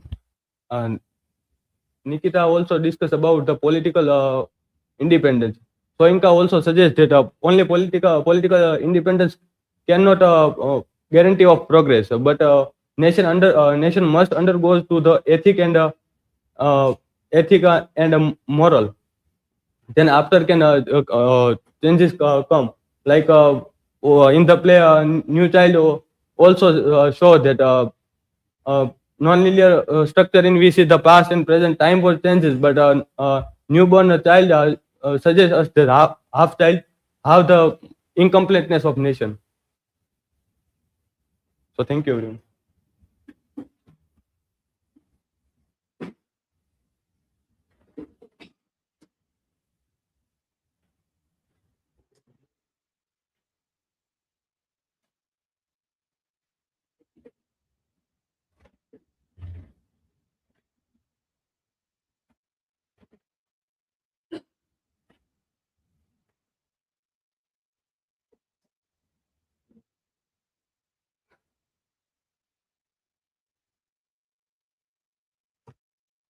Hello, good evening, everyone.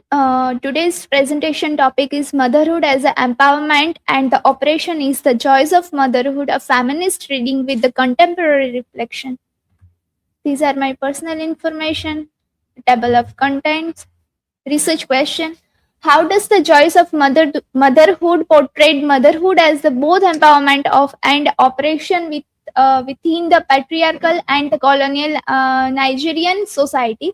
Hypothesis: the motherhood in the choice of motherhood function simulates as the source of the social respect and the emotional strength, and as the system of operation reinforced by the patriarchy and the colonial structure.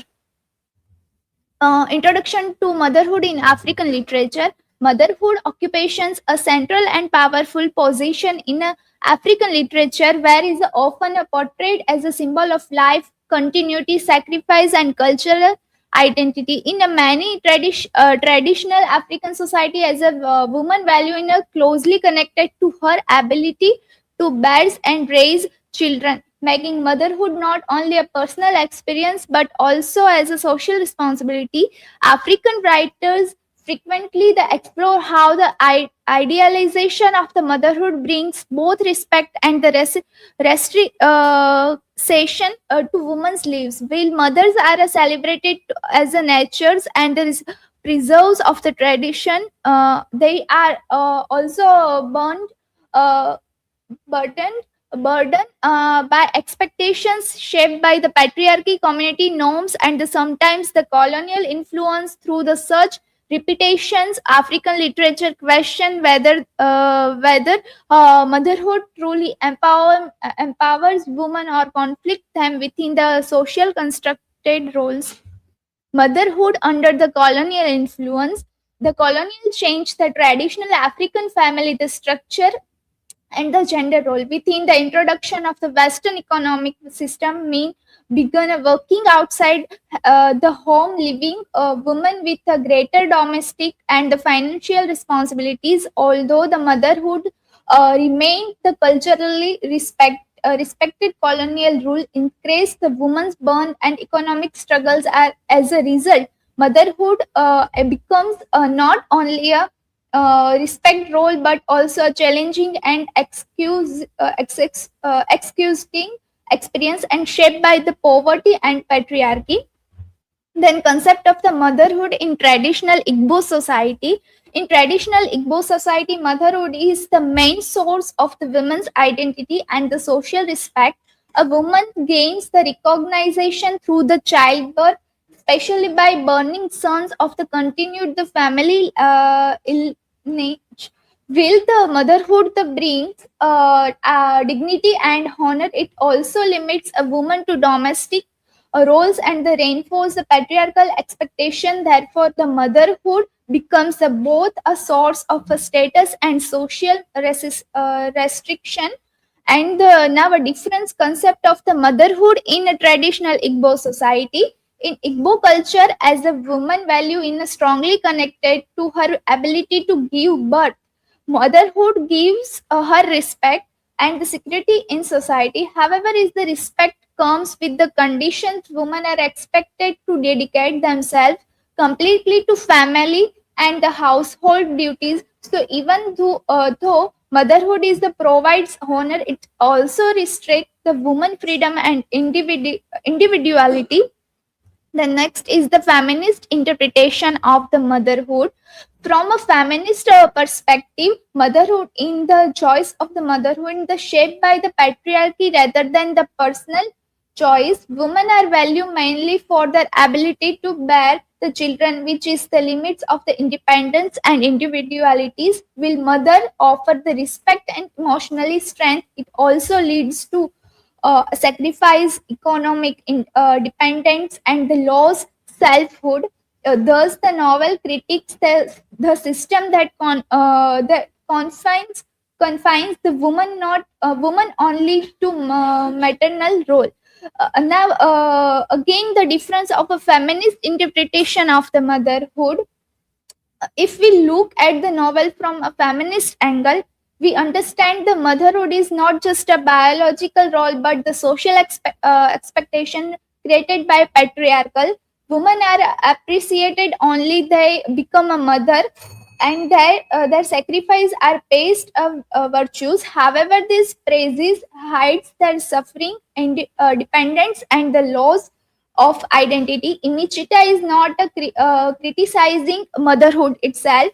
She is the criticizing a society that allow a woman no identity beyond being a mother. Then next is contemporary reflection, motherhood in Anupama. A modern represent of the motherhood can be seen in the Anupama. The character in Anupama reflects the self-sacrifice middle class mother whose the identity is the centered on her family. However, unlike a new ego, she gradually develops self-awareness and the independence. This show a shift from the silent suffering to empowerment in a contemporary portrayals of a motherhood. And to understand how the motherhood is represented today, we can look at the popular Indian TV serial. In contemporary Indian television serial, especially in Anupama, we see a mother who intuitively sacrifice everything for her family, just like a new ego. But the importance difference in the Anupama eventually realize her value and the builds her own identity. These suggest that modern narratives are a beginning to a question traditional expectation and offer women are a space for a self growth and independence. Next is conclusion. In conclusion, the choice of motherhood presented motherhood as the complex experience shaped by traditional patriarchy and the colonial influence, while motherhood offers a woman socially recognize the emotional strength and cultural significance. It also imposes heavy burdens that restrict their freedom and individuality through the new ego's life. Buchi Michita expose the irony behind the glorification of the maternal sacrifice and question a system that defines a woman not only through the production. A feminist reading the reveals that motherhood itself is not oppressive.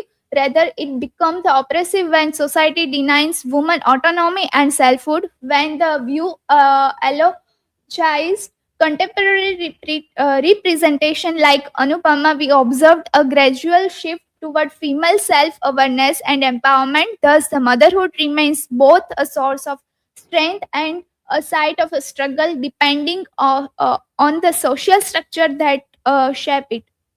These are my references. Thank you. Any question?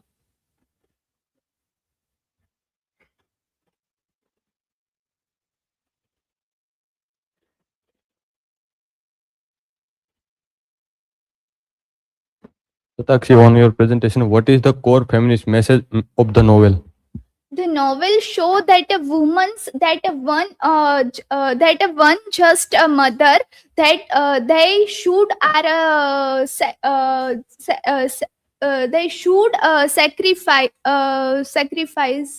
to this. Next.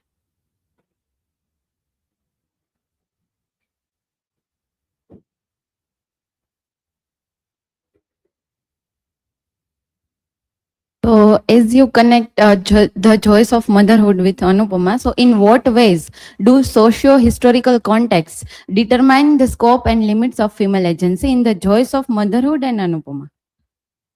The new ego has a no independent because identity and because poverty, but Anupama has more freedom because she speak up and live independently. The different is because they live different time and different societies. So thank you. This is for my side.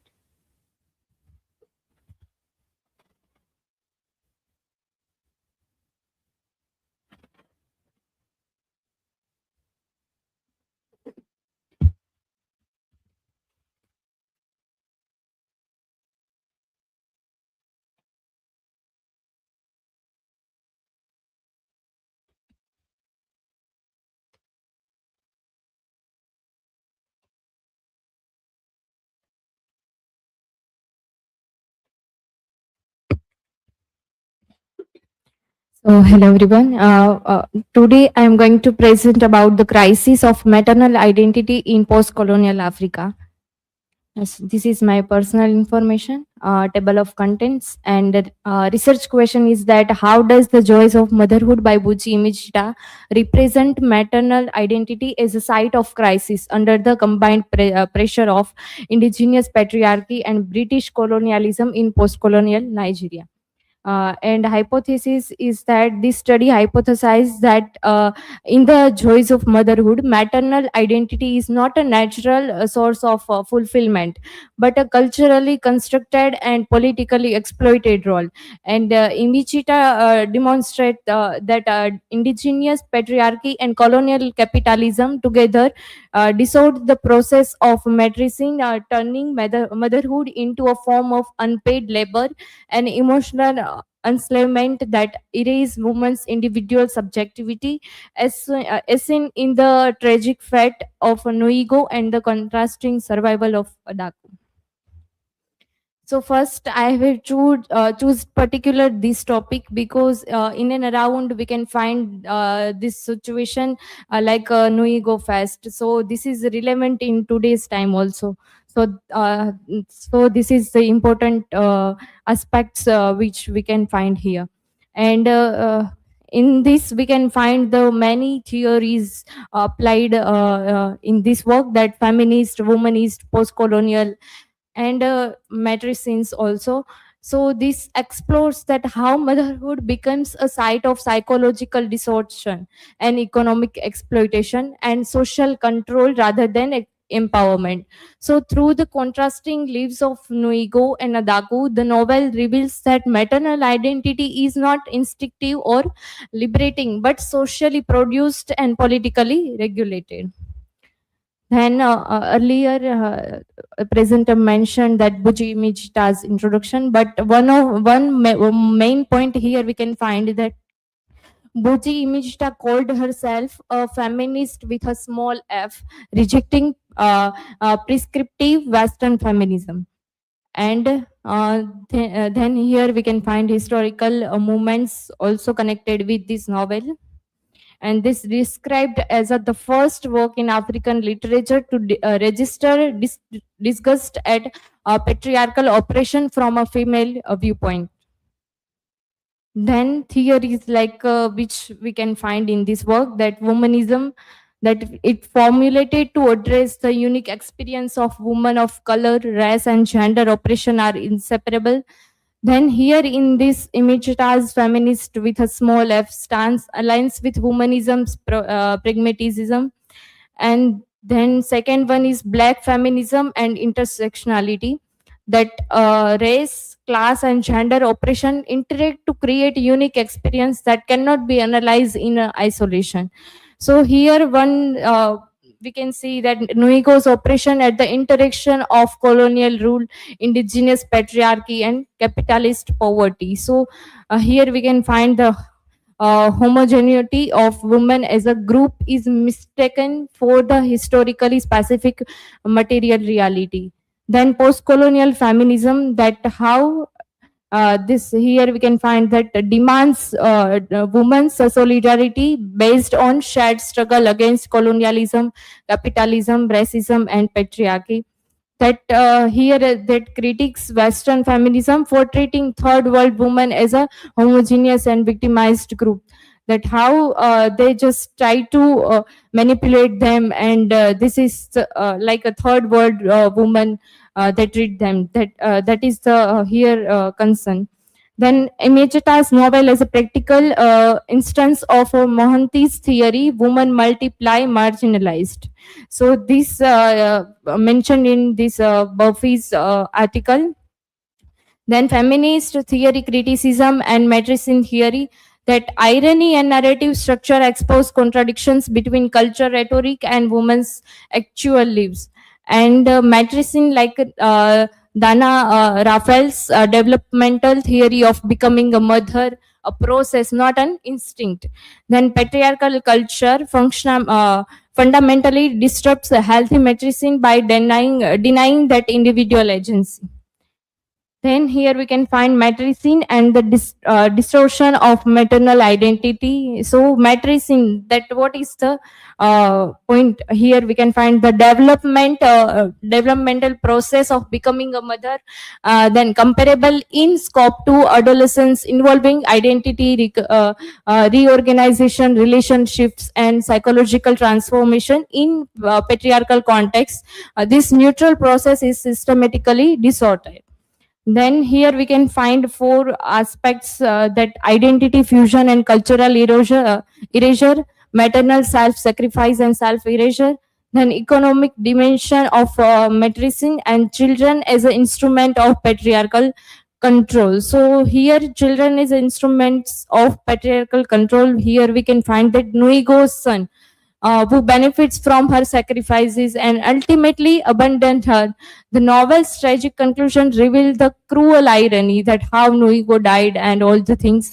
So patriarchal motherhood ultimately served to reproduce the very system that constrained women.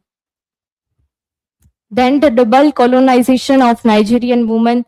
So here we can find the two side, that indigenous patriarchy and British colonialism. So in this indigenous patriarchy, we can find that women were defined solely through childbearing, barren or sonless women, socially ostracized. So in this we can find that how women became very they manipulate the woman, and this we can find in the contemporary time also this situation. Then British colonialism that disrupted pre-colonial female authority structures, then excluded women from new colonial economy and administration.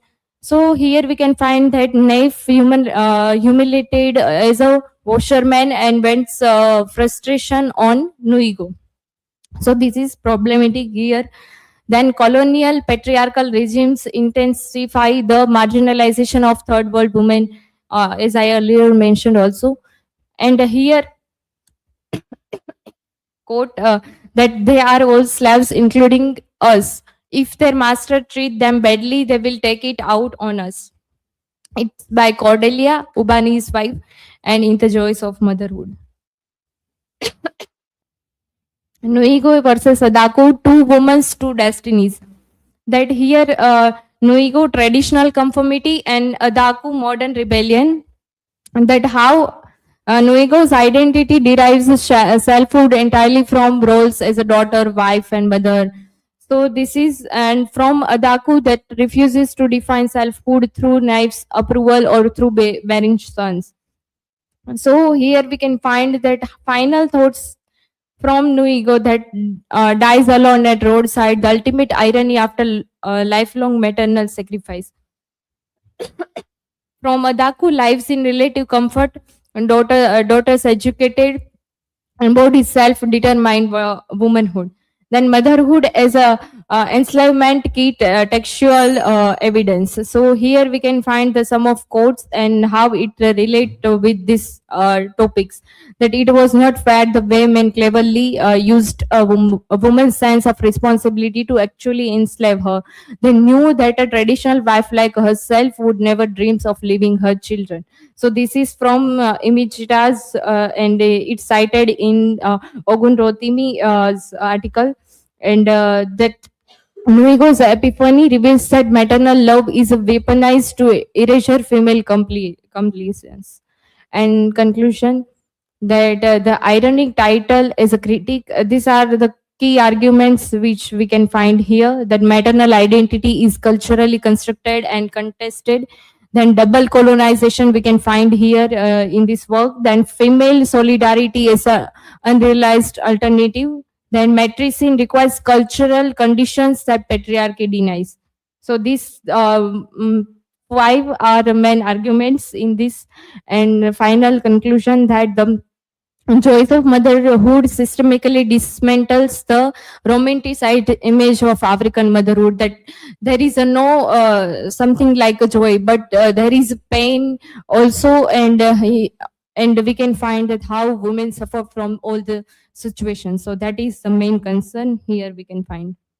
and final learning outcomes that I understand maternal identity as a social construction, and I apply feminist and post-colonial theories to literature and differentiate between traditional conformity and resistance, and also recognize motherhood as a economic and emotional labor. So these are my work references, and thank you so much. If you have a question, then ask.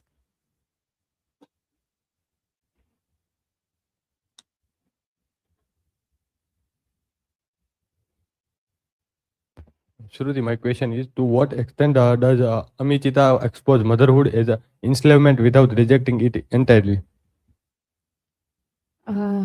Yes, Emichita does not deny the emotional value of motherhood, but it exposes that how it is manipulated by culture and economy. And she critique that compulsory motherhood, not maternal love itself, but by showing that how love became this obligation and labor. And she distinguishes between this natural affection and ideological exploitation. So that is the answer.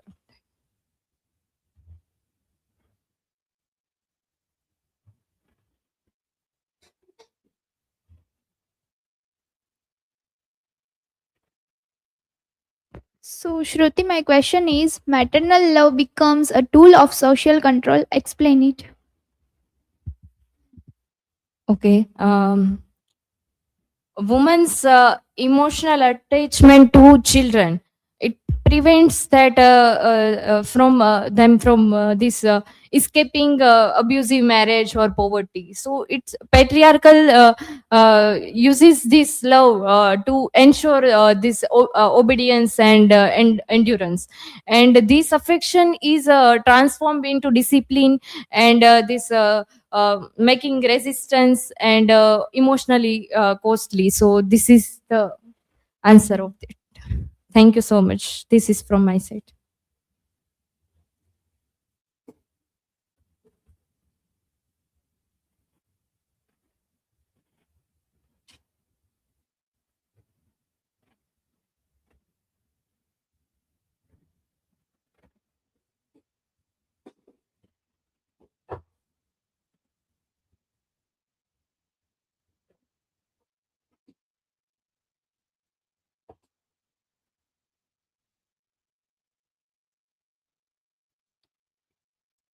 So, good afternoon, everyone.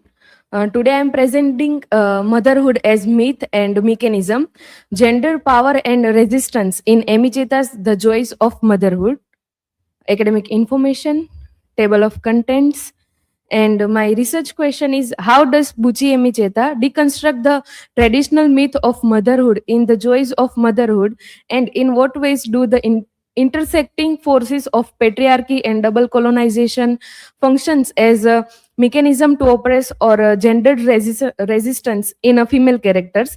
With the hypothesis, The Joys of Motherhood, Emicheta poses that motherhood is not an inherently fulfilling ideal, but rather a socio-cultural power relation used to subjugate a woman. And furthermore, the double colonization of a traditional Igbo patriarchy and British capitalism forces women into continuous exploitation, suggesting that a true liberation requires a radical rejection of these mythologized gender roles. And next is the myth of motherhood in a African context. So in a traditional Igbo society, they look women as women's as a ideal woman, and they only appreciate those women who are capable to carry child, and they are we can see that phrase like a mother is gold. So these phrase only apply to those women who are able to give birth to children. And here in a traditional African society, they entirely measured their ability, their personality only as they are able to give birth to child, not by their personal ability and their individual freedom and all. Then motherhood as a mechanism of patriarchal control. So Amicheta demystifies the romanticized myth by revealing how patriarchy cleverly uses a woman's love and sense of responsibility for her children to effectively enslave her. So, in this joys of motherhood, we see that Naif went to do his job far from his home, and he sends money for his family, but that money is not enough for to feed their family. So Nuigo went on streets and she tries to sell cigarettes and tobacco. So this we can see that uh, patriarchal control which was posed on Nuigo. Then the destructive reality of double colonization. So here double colonizations refers to that two ideas of first is a patriarchal society, and second is a British colonial rule. So Noigo is victimized by the cultural collision, and she is forced to assume the heavy responsibility of her tradition. So we see that in their African culture, all women should carry children and give birth to children, especially to the sons. And the incident that Noigo went to sell tobacco and cigarettes, but due to colonial rules that they did not give her money which are she deserves. So here we can see that the double colonization. Then alienation, polygamy, and the loss of sisterhood. We see that after the death of Nave's brother, his wife Adaku came to Nave's house to live with him, and so the polygamy means to have more than two wives with of one person. So here we can see conflict between Nuigo's thought and Adaku's thought. So though they are both women, but their bond is not that much good, and so here we can see that loss of sisterhood. Then gender hauntings and avenues of resistance. So the novel utilized gender hauntings through the spirit of a murdered slave woman Nuigo's Chi, illustrate how historical injustice and patriarchal violence are unjustly displaced onto subsequent generations of women. So here Adaku becomes a symbol of resistance, and Nuigo became the symbol of suffering. Adaku chose her individual freedom over patriarchal norms, and Nuigo does everything for her children's, and she sacrificed a lot in her life, though she died alone beside the road. So this we can see in this scene. Then female complicity and the decoupling of womanhood from motherhood. So decoupling motherhood from womanhood, the narrative fundamentally attacks the traditional equation that motherhood is equal to womanhood. It contrasts that societal stigma of the barren woman against Nuigo's fate, proving that successfully fulfilling maternal expectation can still result in lonely and destitute death. So here we can see that in Africa, that I already discussed that they judge women and they give respect only those women who can who reproduct child and carry children, and who takes care their children a very significant way. And so here womanhood should not judge by their ability of caring child, and it is it should be like they have how much capability, and how they are managing everything, and their personal growth and their personal freedom, and etc. And in the conclusion, Buchi Emecheta's The Joy of Motherhood ultimately succeeds in dismantling the romanticized myth of the African mother by exposing the institution of motherhood not as a guaranteed source of joy, but as a patriarchal and colonial mechanism that systematically enslaves, alienates, and exploits women. The novel illustrates that tragedy of a blind adherence to these ideals through Nuigo's fate, her destitute and lonely death by the roadside. Despite successfully bearing many children, proves that rigidly following traditional gender expectations within a hostile modern capitalist economy leads to self-destruction rather than fulfillment.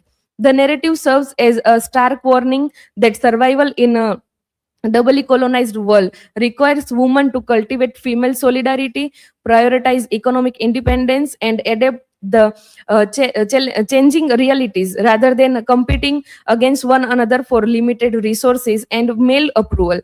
Ultimately, the novel acts as a clarion call to decouple womanhood from biological reproduction, demanding that society value a woman as a full human being rather than a mere appendage to men or a reproductive object defined solely by her maternal functions. So this is my learning outcome, and these are my references, and thank you.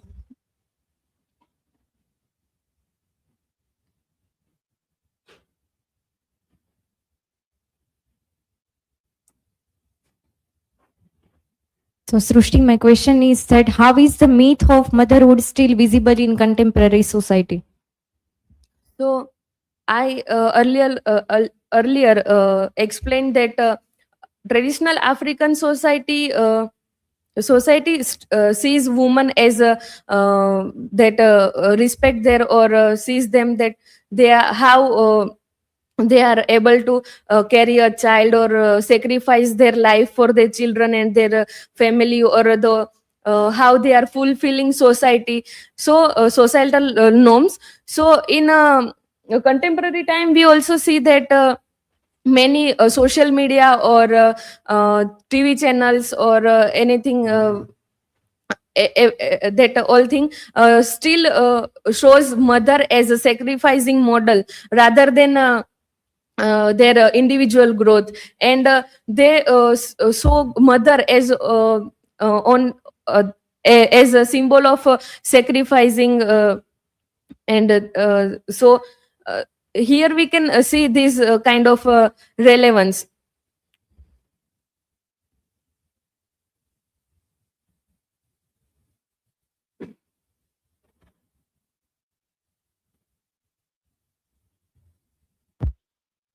So, Srusti, my question is, how does economic independence function as the resistance today?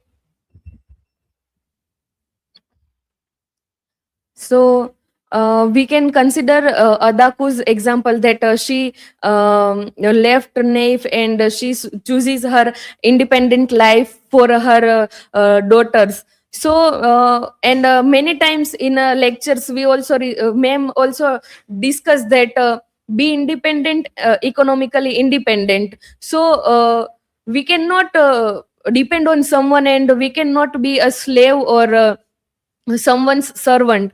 And through this economic independence, we can grow our personality, and we are stable in our life. So this is from my side. Thank you.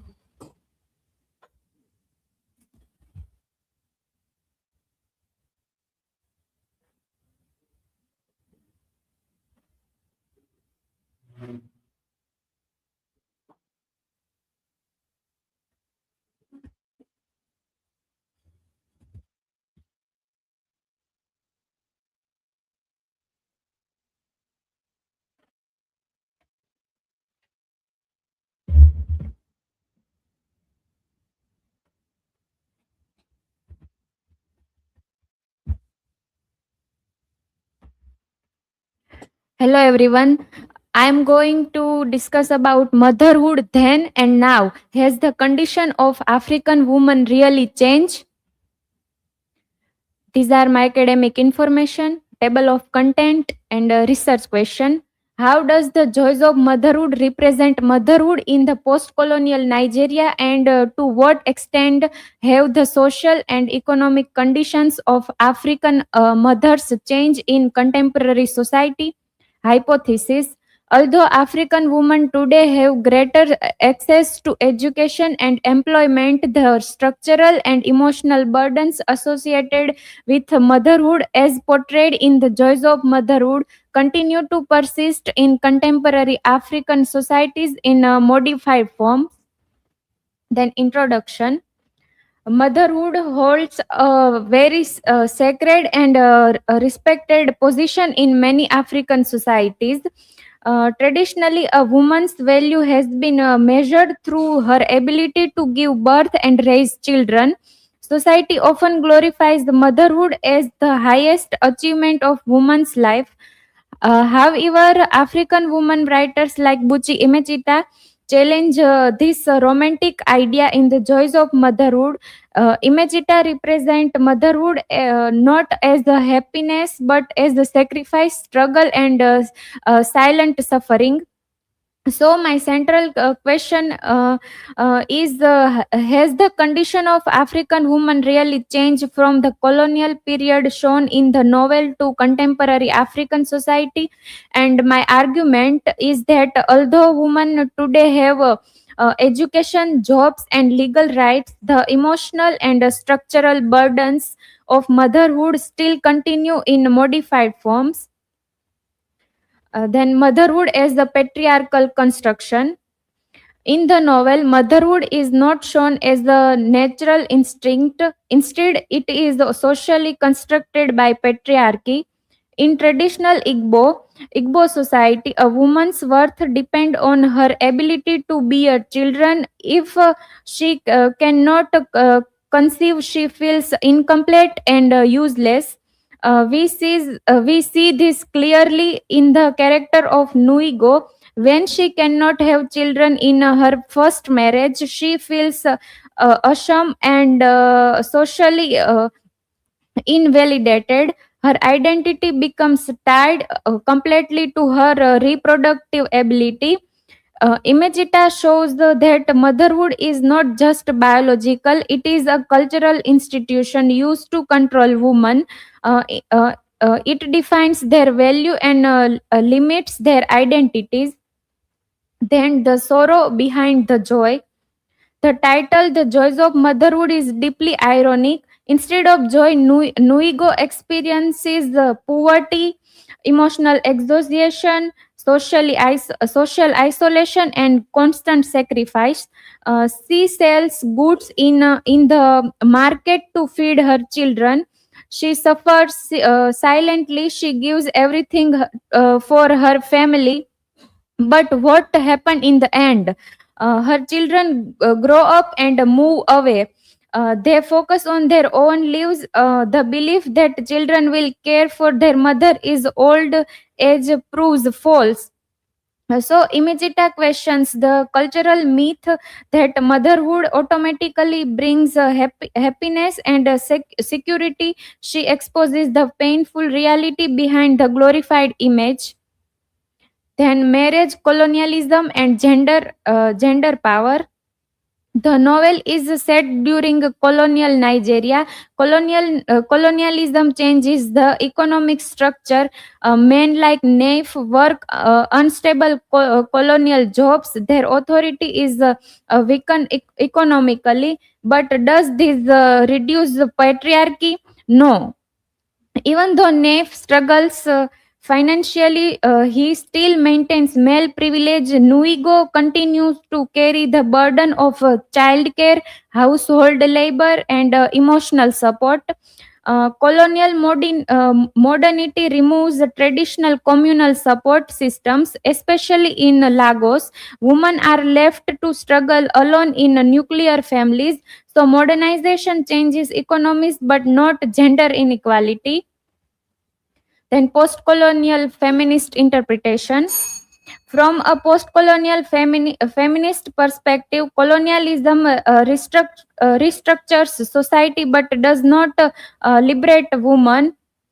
Urbanization increase economic pressure. Women work harder but gain little autonomy. Colonial capitalism introduced wage labor, but domestic labor remains unpaid and expected from women. This means modernization does not automatically produce gender justice. Instead, it sometimes increases women's burden. Then, what has changed in contemporary Africa? Now let us look at the present. There are clear improvements. More girls receive education, women participate in the workforce, legal rights have expanded, gender equality in publicly discussed. Modern African women have a more formal agency compared to Nuigo's time. They can build careers, delay marriage, and make financial decisions. So yet there is visible structural progress. Then what has not changed? However, some things remain unchanged. Motherhood is still considered central to womanhood in many African societies. Even educated and independent women face pressure to marry, bear children, prioritize the families over career, and modern women experience what is called the double burden. They work professionally outside the home and also manage domestic responsibilities. Emotionally, caregiving is still culturally assigned to women. So, although the environment has changed, the expectation of sacrifice is continuous. Then, comparative reflection. If we compare Nuigo with contemporary mothers, we see partial progress. In the colonial period, patriarchy operated through tradition and economic independence. In modern society, it operates through capitalism and social expectation. The structure has evolved, but the foundation remains similar. To conclude, Buchi Imichita's novel remains relevant even today. It changes the belief that motherhood automatically equals fulfillment. While modern Africa shows educational and legal progress, the emotional and domestic pressures placed on mothers continue. Therefore, modernization has changed the condition of motherhood, but it has not completely dismantled the patriarchal system that defines women primarily through caregiving and sacrifice. So these are my learning outcomes, reference, and if you have any question.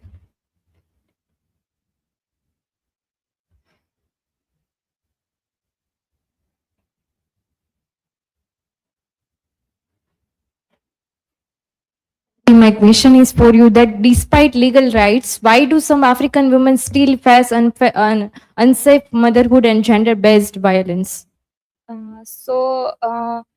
Because the laws are not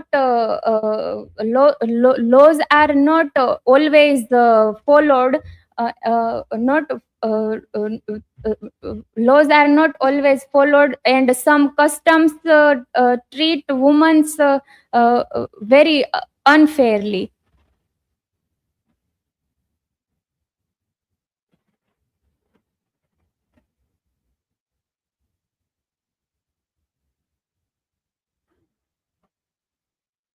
Tani, my question is, how does the pressure to be a perfect mother affect modern African women even when they work outside the home?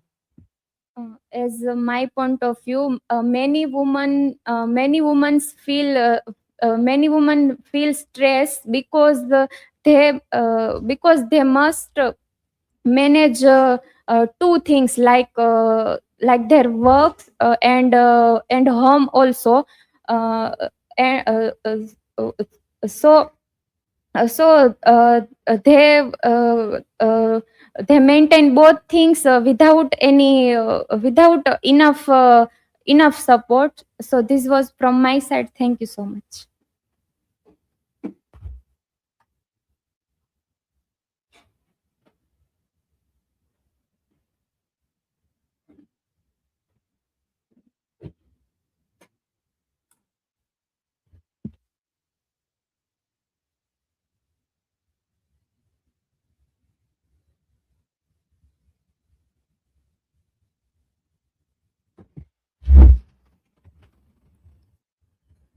Good evening, everyone. Am I audible? Okay. So now it's time for the final remarks. First of all, congratulations to all the students. You all have presented well, and your topics were also good.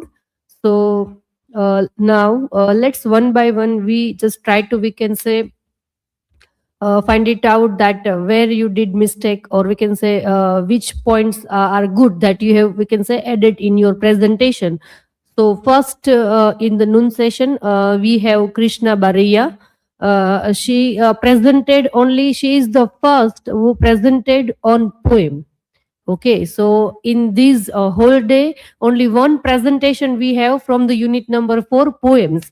So very well, she presented on to the Negro, we can say, American soldiers.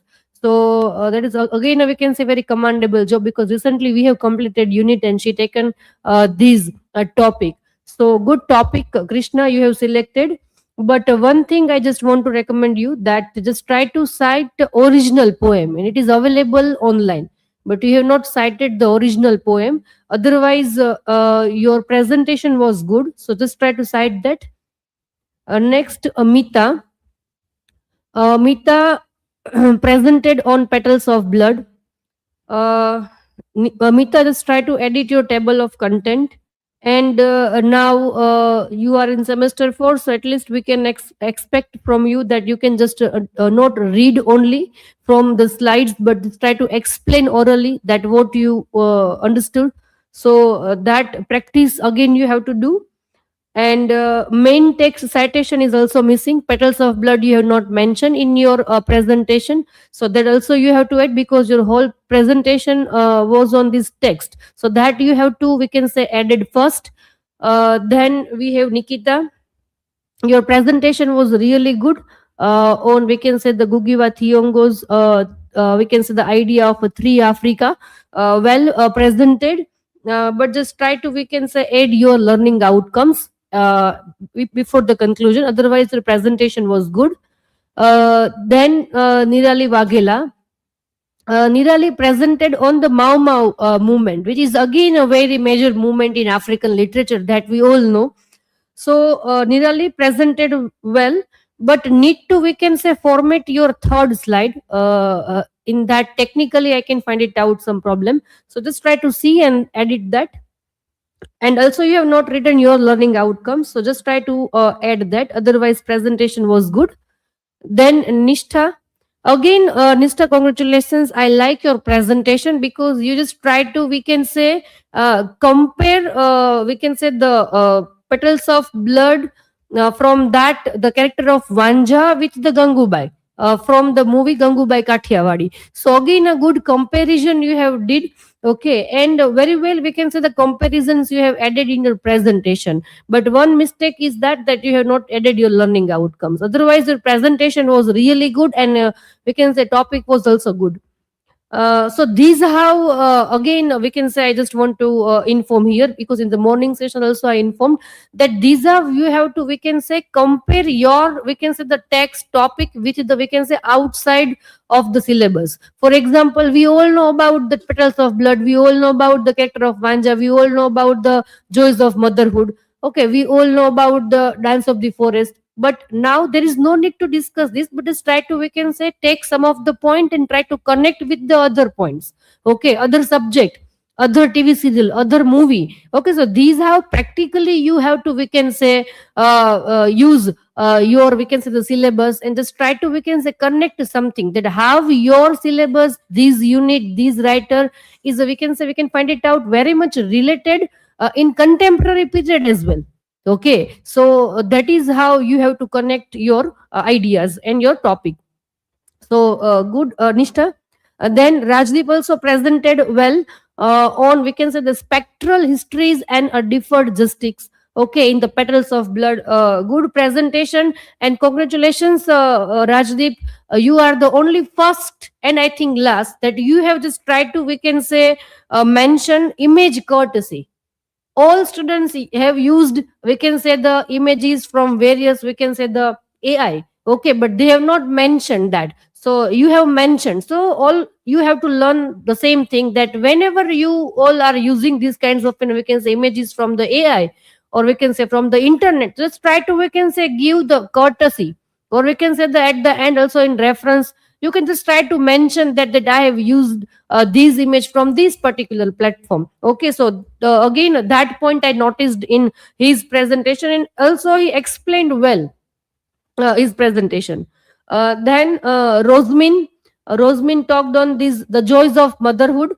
Okay, good presentation, Rosmin. Again, we can say just try to, we can say, explain orally rather than reading all the slides. Okay, and in the last slide we have to write, I think by mistake we can say have written this references, not resources. Okay, so references you have to write instead of resources. And then we have Devangini.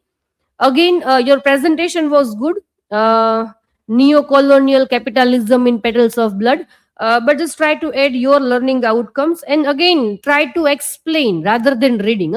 You have prepared, we can say, a good points in each slides. So just try to read the main point and explain one or two lines based on that particular idea. Okay, then what happened if you just try to, we can say, reach the time limit, just try to, we can say, read speedily. Okay, so rather than reading fast, just try to, we can say, explain from the very beginning, so you can cover all your slides up to the we can say mark. Okay, and you can just complete your presentation on time. So that practice now I think you all should do. Sagar, your presentation was good, but don't read again. Okay, just try to explain slides orally. And again, you have not added your learning outcome, so that also you can add. Satakshi, your presentation was good. Okay, again on joys of motherhood, but you just try to, we can say, compare we can say the motherhood in the TV serial of Anupama. Okay, so I like your idea that at least you can just try to connect these texts with the contemporary period. Okay, and again you we can say explain well. Need to edit your table of content. Also, you have not written learning outcomes, so that also you have to add. Instead of, we can say, using Wikipedia website, just try to, we can say, give some, we can say, the good reference for we can say from Gestor, or we can say some good articles. Okay, there are so many articles available on the joys of motherhood, so no need to give Wikipedia website. It is good to refer for your extra information, but when we just trying to do some kinds of research work, at that time authentic resources is okay. Okay, then again you mentioned the feministic perspective in this. So you have not, we can say, mentioned any feminist theory, or sorry, feminist theorist. કોઈક નું નામ તો આવવું જોઈએ ને. Okay, when we just talk about the feminism, then who is the theorist? Okay, so at least one or two theorist name you have to mention in your, we can say, the presentation, because you just try to, we can say, talk about the feministic perspective. Okay, so that again just try to do that. Shruti Sonani, your presentation was good, well answered as well. Okay, Srushti Chaudhary, again your presentation was good, good answered. Here we can find it out. One question in the chat box for Srushti.